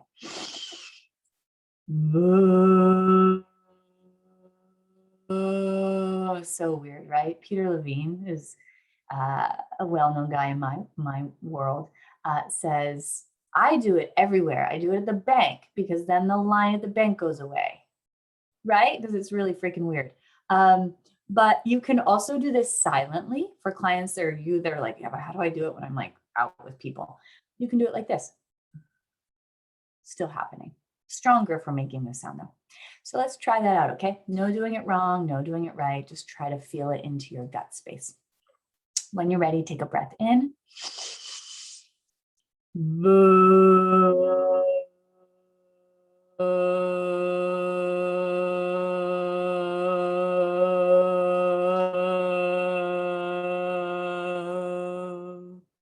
When you're ready again.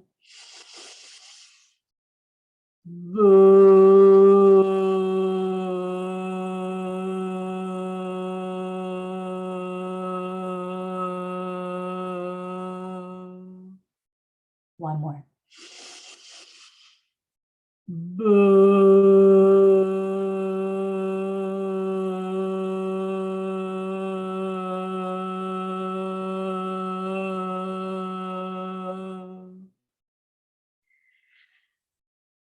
And then after every time we regulate, we just want to rest and notice.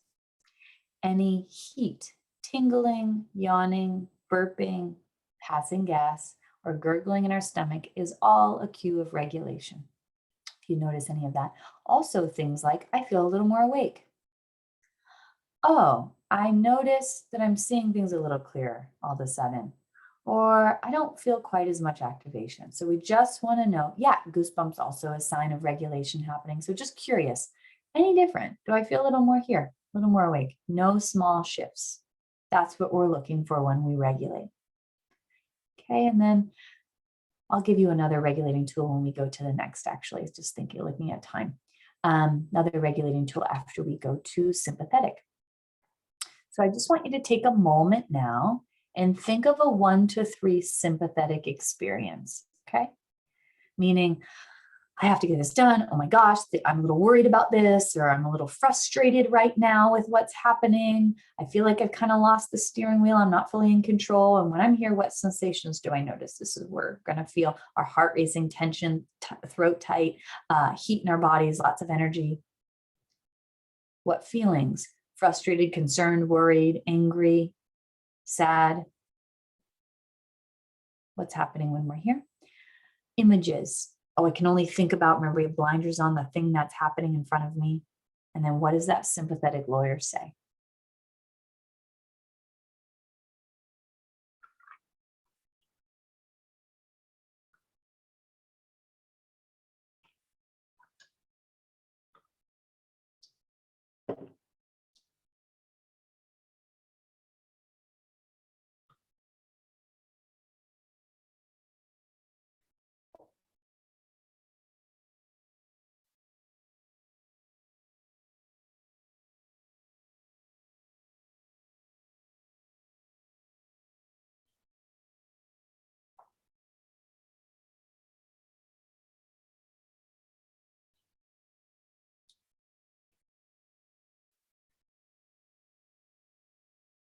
And I want you to write after you finish at the bottom, 1, least extreme, 10, most extreme.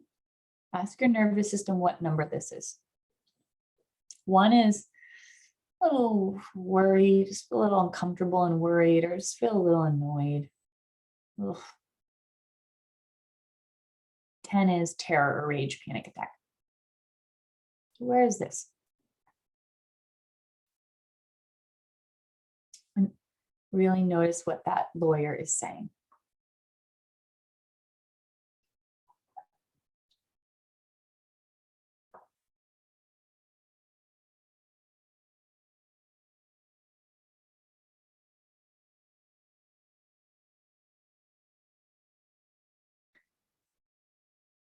All right. Just thinking about time, I'll invite you to go fill that in more deeply later. But what I want to do is give you 2 more regulating tools. So now that you've embodied that sympathetic a little bit, remember that's, I have to do something now. There's so much energy in my body. This feels uncomfortable, whether that's leaning towards the fight or flight response. I want to do 2 more. 1, specific breath work that is helpful only when we're in sympathetic. Breath work's become such a fad, right? And autonomically, not all breath work is considered is right. If you've done breath work before where you're like, whoa, all this emotion came out, but then I felt kind of out of it after, which is what most breathwork classes can do. What's really happening there is I'm just becoming more dysregulated, and then I land in dorsal, because I haven't talked about the autonomic ladder, but think about it like a ladder that you climb on. At the top is regulation, the middle sympathetic, and the bottom's dorsal. We only go to dorsal at the end when it's life-threatening. So, and when we're going down our ladder, we ventral, then sympathetic, then dorsal. And then to come up, we go dorsal, sympathetic, ventral. That's for another time when we have more time together. But anyway, so breath work. When we're in sympathetic, what we want to do is bring calming energy. So there's a specific breath cycle that's helpful in sympathetic that we don't want to do in dorsal. And that is bringing in shorter inhalations and longer exhalations. Really important. When we're in dorsal, we don't want to do that. It's just going to bring more dorsal. When we're in dorsal, we want to do rapid breathing, but only a little bit. If we bring in too much, what happens is we bring in too much energy and then our system goes deeper into dorsal. So dorsal, I didn't give you this, but when people, you're there, clients are there, I would do probably 2 rounds of fast breathing like this. Pause. I just brought energy into my body. I opened up my vagal brake. And again, I won't go into the details of what's happening. But then we want to notice, oh, I feel a little more here. Great. Sympathetic, we're going to do something called the 4-7-8 breath. I want to do it with you. We inhale through our nose for 4 seconds. We hold our breath for 7 seconds. We exhale through our mouth for 8 seconds. And we do it in 3 rounds. If you can't hold your breath that long, it's okay. Can't exhale that long, that's okay. I just want you to give it a shot. All right. So I'm going to count it out in through our nose, hold out our mouth for 8, and I'll count all the numbers for you. Okay, 3 rounds. So when I say 1, we'll start through our nose. Let's begin with 1, 2, 3, 4. Hold. 1, 2, 3, 4, 5, 6, 7. Exhale through your mouth like you're blowing out a candle. 1, 2, 3, 4, 5, 6, 7, 8. Inhale through your nose. 1, 2, 3, 4. Hold. 1, 2, 3, 4, 5, 6, 7. Exhale through your mouth. 1, 2, 3, 4, 5, 6, 7, 8. Inhale through your nose. 1, 2, 3, 4. Hold. 1, 2, 3, 4, 5, 6, 7, 8, and rest. And then we just want to notice, is anything different? And if you were regulated before, you just might notice you feel a little more here. If you had sympathetic energy, you'll likely notice there's a little bit less energy. So that's a really wonderful tool for finding ourselves in sympathetic. And then the last one that I want to give you today for a regulating tool, and then I'm going to talk about the steps I want you to take when you're noticing dysregulation, is tapping. Similarly to what I talked about with the vagus nerve being constricted, the sympathetic nervous system also becomes constricted when we're dysregulated. So when we tap on certain meridian lines in our body, it says to our nervous systems, hey, we're safe. Communicates up to the brain, hey, we're safe. And there's a specific order of tapping that we do it in. So doesn't matter which hand you start on, but what I'd like you to do on one of your hands is below your pinky finger in this little like meaty section of your hand with a few fingers. I want you to start tapping. And all I want you to do is notice what that feels like and what it sounds like. Think of as if you just got this body. What would it be like to explore different parts of it? So just presence and curiosity. We tap in each place for about 10 seconds. Doesn't have to be exact.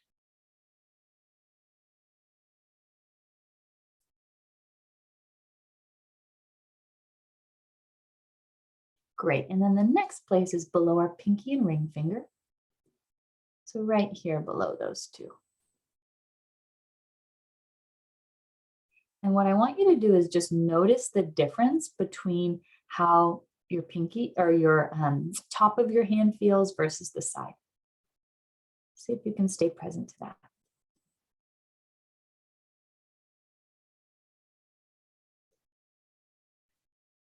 Great. And then the next place is above our eyebrows on both sides. Just notice where you hear the vibration and where you feel it.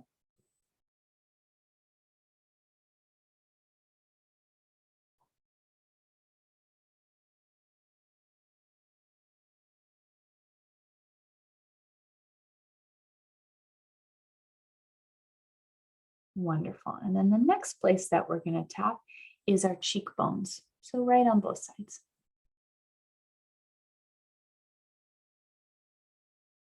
And here, just see if you can let go of your jaw a little bit.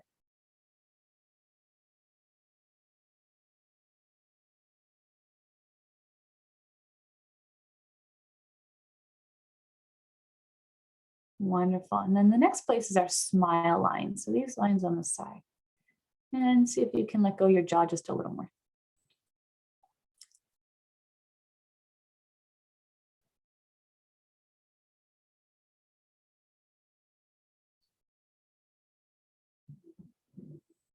Great. And then with one finger above your top lip.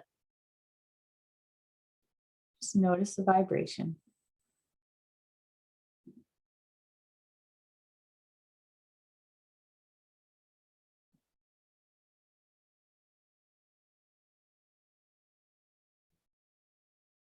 Wonderful. And then our collarbones. So right below the collarbones on each side. Notice what that feels like and sounds like.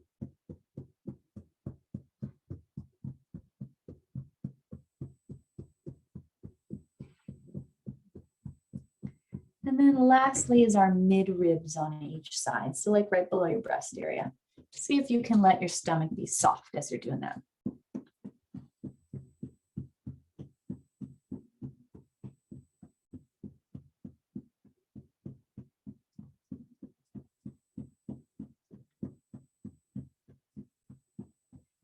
Good. And rest. And then just notice what happens. Is anything different? Am I any more here? Do I notice any shifts at all? There's no small shifts.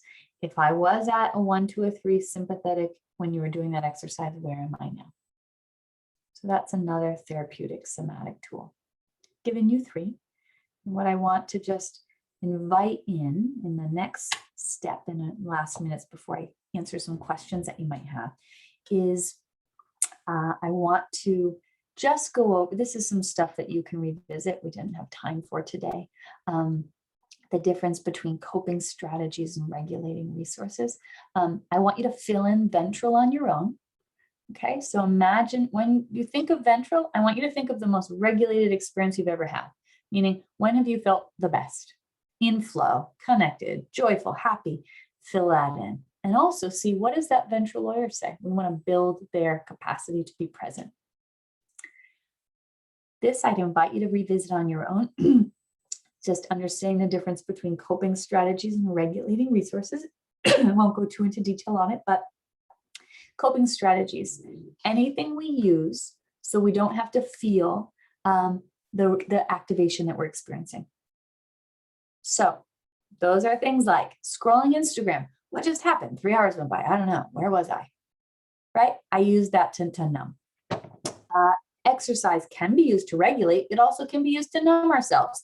Shopping, gambling, eating a bag of chips, drinking, sex. Some of those can be regulating resources, but if I'm using it to numb, it's a coping strategy.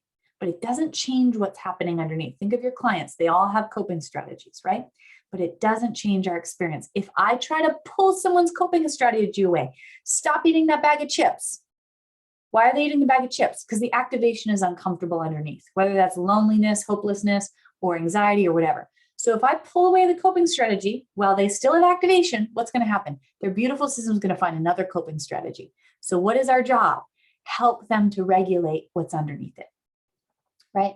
I'm going to, again, briefly tell you how regulating resources are anything that supports me to change what's happening in my body instead of numbing it. We do that 2 ways, self-regulating, which I gave you self-regulating tools just now, and co-regulating, things I can do with other people. So what I would invite each of you to do, you have this list, but I want you to think of your own, is I want you to think about what are things that register as good for me? What are things that I enjoy that register as good for me? Because those are regulating resources. Here's just an example of some. Again, you're going to have this, but I want you to think about that. Oh, I love running. I don't do it as much as I used to anymore because my hips don't like it, but I really like it. When I do that in dorsal, it helps me to come towards ventral. It's different though. When I run in dorsal, I feel heavy and I can't go as far, but it brings me towards regulation. When I'm in sympathetic, I feel like I'm going so fast and it helps me to get rid of the energy that's in my body. Both bring me towards ventral, or cooking or gardening or doing art, yoga, journaling, dancing, the breath work that I talked about, reading. What registers is good for you? And I want you to start making a toolbox of resources. And I'd invite you to do that with your clients too. This is what I'm about to say is so important to understand. that when we're in dorsal, our systems don't want to move, right? It's hibernation. Does a bear run out of hibernation? Like, I'm here. No, it's like really slow. Ever watch a video of that? It's like really slow. They're coming out. What they're doing is bringing in gentle mobility. So if you're in dorsal, your system is not going to want to bring in huge amounts of energy. So I want you to think of what things can I do by myself, self-regulation, with others, co-regulation when I'm in dorsal. When I'm in dorsal, co-regulation looks like being with my dogs, connecting with them, putting a hand on their chest as they're breathing. It looks like watching videos of people that register as safe for me. I am for sure not going to FaceTime anyone when I'm in dorsal. Why? My system's saying, we're removed, we can't connect. But I could watch a video of Mr. Rogers or Lacey or anyone else that registers as safe for me. What's that going to do? I can feel someone else's energy. It helps to pull me out like a life raft. So I want you to think about that. In sympathetic, our systems want to move. So I'd invite you to create a list of things that help me to mobilize when I'm in sympathetic. Then I might want to FaceTime someone, or maybe I do want to organize my closet, or maybe I do want to do some weightlifting, or maybe I do want to go for a walk in nature. What can I do? And then lastly, I'm going to unshare my screen and give you an exercise that I want you to visit, bringing this all together for just a moment. A special ops team, going back to your protective circuit, they don't practice when they are in a war zone, right? That would be super weird. If I was like, I was going to say team captain. It's not a team captain. I once worked with a Navy SEAL, and I think I said that. And he was like, definitely not team captain. Anyway, let's say I'm the team captain of the special ops team, and I say, here you go. Okay, we just did this presentation. Here you go. Here's the thing. So when you're in the war zone, here's what you're going to do, okay? Go ahead and do your mission in the war zone. And they're like, okay, I read it once. Okay, I guess in the war zone, I'll just go do this. Never. They don't have the neural pathway for it, right? We'd be in a war zone and they would all just go into probably freeze. What do? They practice in safety. Again, again, again. For those of you who have kids, fire drill or earthquake drill or tornado drill, again and again and again and again. Why are they doing that? To create a neural pathway for it so it becomes reflexive. That's what we want to do with this regulating work. It won't work if we just use it when we're highly dysregulated. What instead I would invite each of you to do is to set some alarms in your phone. I like to do, it could be 1, could be 6. And when the alarm goes off with a nice sound, don't make it an alarm that brings activation. I want you to say something like, hey, beautiful, where are you in your nervous system? What is that doing? It's creating a neural pathway and connection to that's ready to have a nervous system. And where have I been functioning from right now? And if I can catch it when I'm only at like, oh, I'm at a 3 sympathetic. Oh, I'm at a 3 sympathetic. What do I need to do? Oh, that damn sympathetic lawyer must be here. I didn't realize it. Where are you? Oh, there you are. What have you been saying? You're not going to get the numbers in this launch that you wanted. Oh, there you are. Hi. I didn't realize you were saying that to me. Now that's why I've become more activated. Okay. I'm noticing the thought that, so shelf that lawyer. And then I want you to see, what can I do to come towards ventral? So I want you to create your own toolbox of resources that help to support you to feel good. Along with, I gave you 3 somatic regulating tools. You can look at my Instagram. I have IG stories, videos, IGTV videos that talk just about regulating resources. I want you to do something that regulates. And then I want you to see again, where am I now? Oh, I'm in sympathetic still, but what number? 1. Great, exercise done. You did the drill, completed. Neural exercise or rep done. Nervous system has been strengthened, right? And the more that you do that, what happens is you're becoming the active operator of your nervous system. You're going to start spending more time in ventral. And when you're activated, you're going to know exactly how to get out of there because you've built the reflexive neural pathway for it. So when you're in a launch or whatever it is that's happening or an argument, you can say, oh, pause. Here I am in sympathetic again or dorsal again. I need to regulate before I get to a 10 sympathetic. Right? The more that we do that, the more that we can step towards the things that we're wanting. And then lastly, so that's what I would invite you to start implementing. And then lastly, when you're going to take a step forward, we want to work at a rate that is appropriate for our nervous system. So whatever it is in your business that you're now working on, I want you to think about not taking the step that you think you should take, but what is tolerable for your nervous system? And can I complete on that? And when you do that, you actually create more regulation. And that's how we go faster. So When you go to take the step, I want you to think of ventrally bookending, like bookends on a shelf. I'm going to regulate before and I'm going to regulate after. If I regulate before I'm going to take the step, that's going to be the protective parts are going to say, I don't know if this is safe. We get less activated. Does that make sense? So if I'm going to do something that's dysregulating, what am I usually going to do? Probably going to go for a run, probably going to watch a video of a dolphin. Probably, this probably is what I'm going to do. Why do I do that? Those are really regulating things for me. What does that mean? I'm not going to dip down my ladder probably. Does that make sense, everyone? So those are the implementary things I'd like you to practice and use that number system. Where am I on my ladder? All of this is going to strengthen your capacity for regulation. I wish I had more time with you. You might not wish I had more time with you, but I do because I love doing this. And I really want you to know that your stuckness is not happening because you're not here to do the things you know that you're here to do. Your stuckness is happening simply because your nervous system doesn't know you're safe yet. And this is a big part of how we show your system that you are safe and whatever it is that you want to step towards. So I'm so glad for some of you. It's been really great. It's been so great for me. If it's been a neuroception saying, I don't like this woman, that's okay too. So just know whatever is coming up is right. In the last few minutes, does anyone have any questions that I can answer for you? And know that our questions help everyone else too, because I give you a lot of information, so others probably have similar ones. And if you do, you just unmute yourself. Quick question on the three techniques that you gave us. So the first one, like the VA breathing one, that's for dorsal, correct?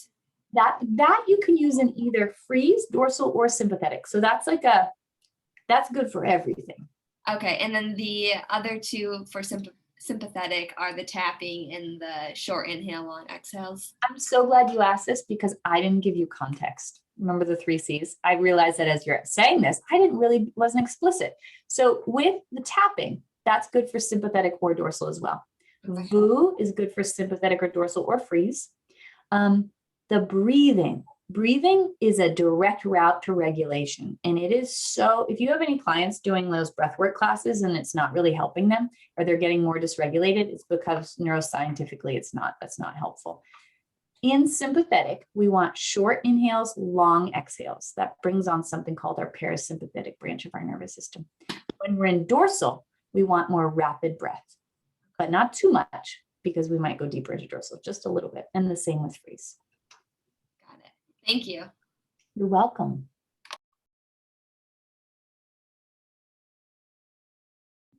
Anyone else?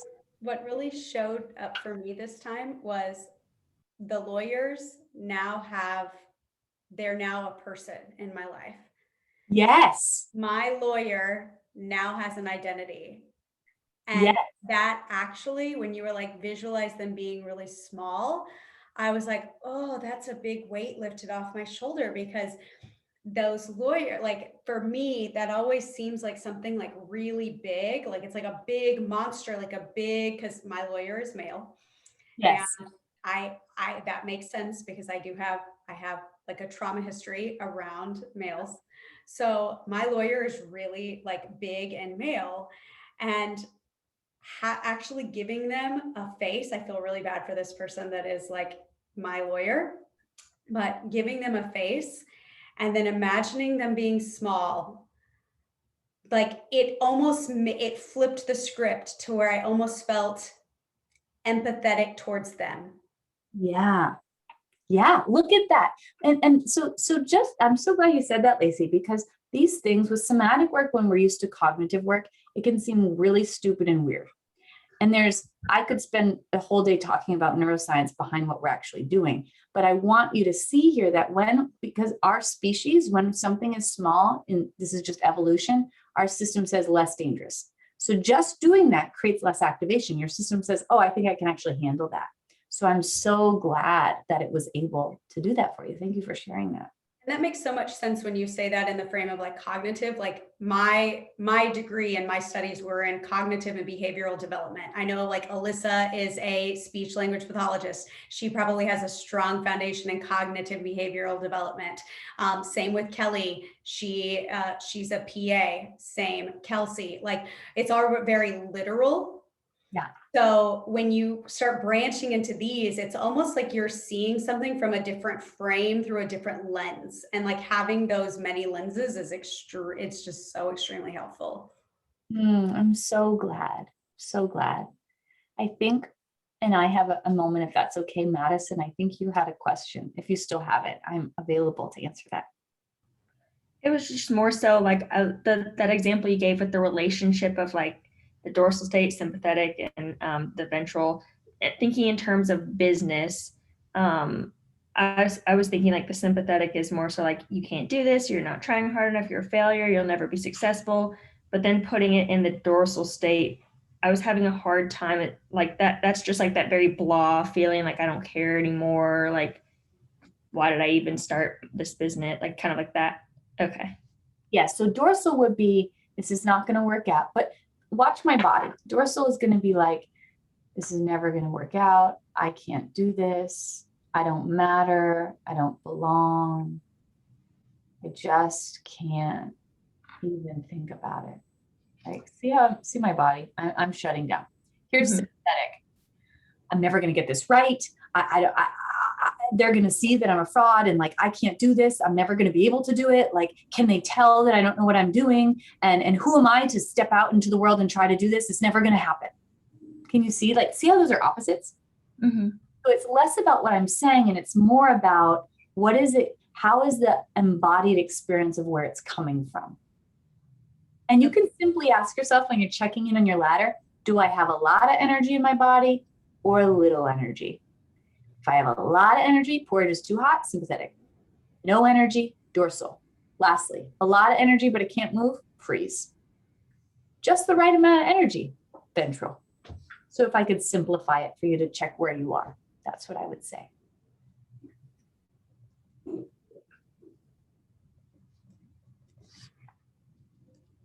And then those steps, maybe revisiting this video because those steps at the end are so important. That's how we step towards the things we want. It's how we get unstuck.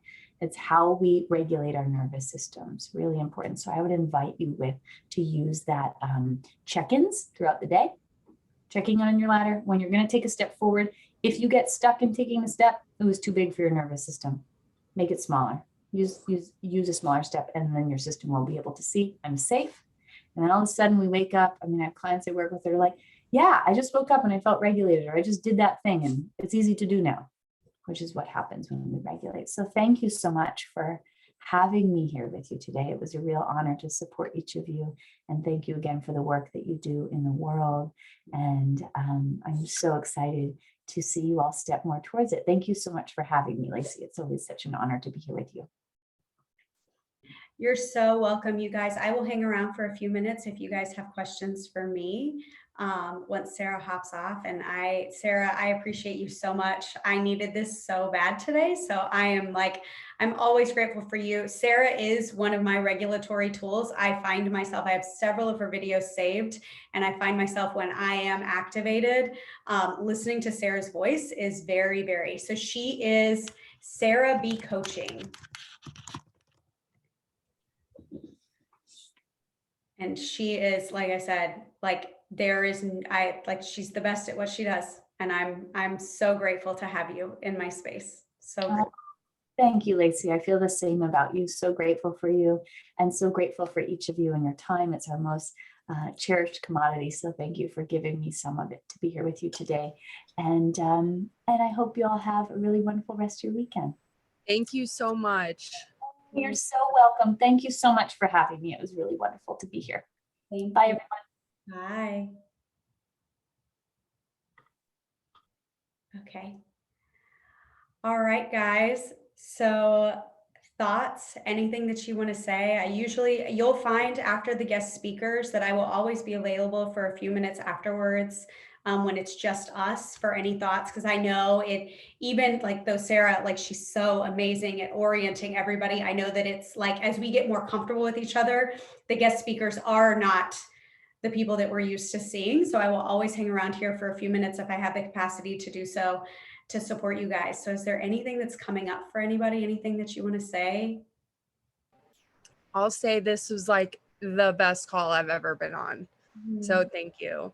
It was so great. So many like aha moments, and yeah, I'm gonna stop. I'm gonna cry. I'm a crier, you guys. But yeah, that was awesome. Oh, thank you. Thank you. Thank you for that. Anybody else? You will find after this experience, I want to let you know that it is completely normal to get off this call and feel emotional, feel tired, have thoughts running through your brain. Sarah did not say this time, and it's my favorite thing that she says, is that you make sense. If anything, the work that she does makes me recognize that everything makes sense. And can you see already that when you start to look at your behavior, your client's behavior, do you realize how much knowing this is such a game changer?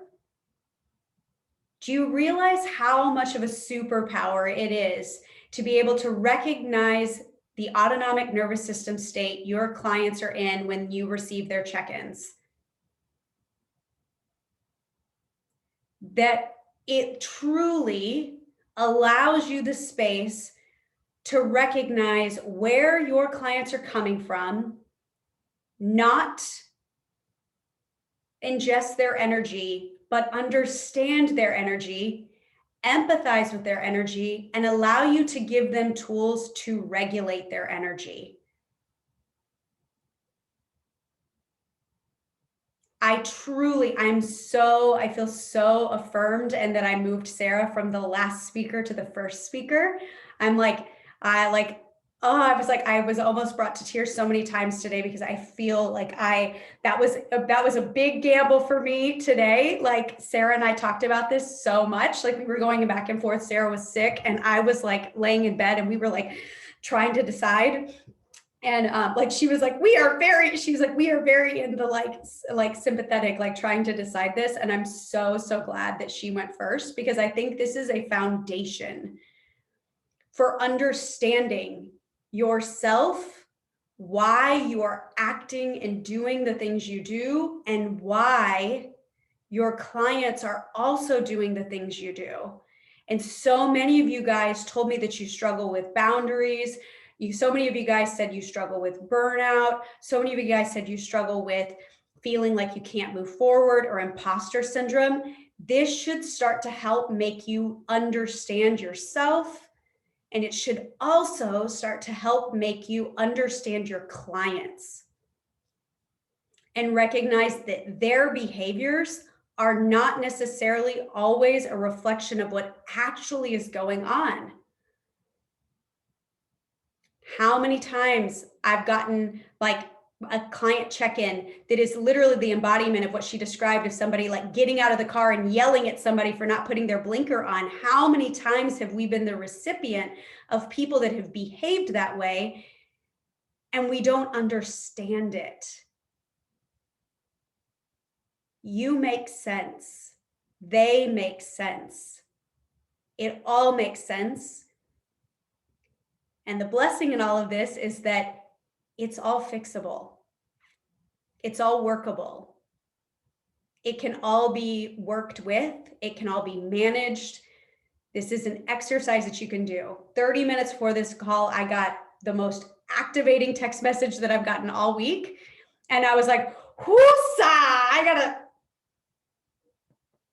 I was like sitting in this office, like doing this. I walked out, told my husband, I was like, I am highly regulated.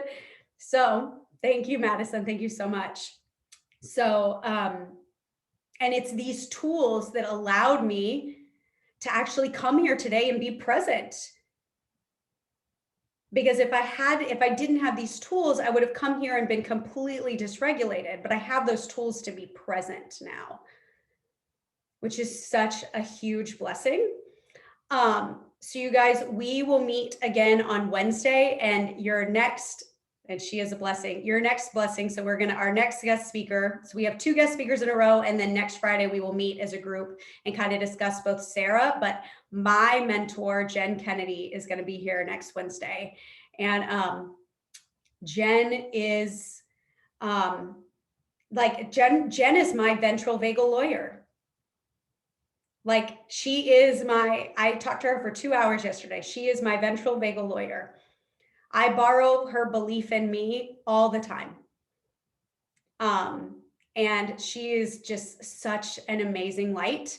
And I cannot wait to share her with you guys. I've had to do a lot of regulating because a lot of my clients, after they hear her talk, they go hire her as well. And that used to be something that would be really triggering for me. But now I'm like, of course you did, because she's amazing. So I can't wait to share her with you guys too. If you guys need anything this weekend, please feel free to put stuff in the Slack. Tomorrow I'm going to kind of lay low. I do not think I will be on social media this weekend. I'm going to take a little bit of a break, but I will be around if you guys need any support this evening. I recognize that things will start to come up post this call, and I'm here to support you guys in that fully. You're welcome to Voxer me or send me a Slack message, and I promise I will make space for you guys, because this is the call that typically starts to elicit feelings. So I recognize that, and I was prepared for that and planned for it. So I appreciate y'all so much. If you need anything from me whatsoever, I will be here, and I will talk to y'all soon. Bye.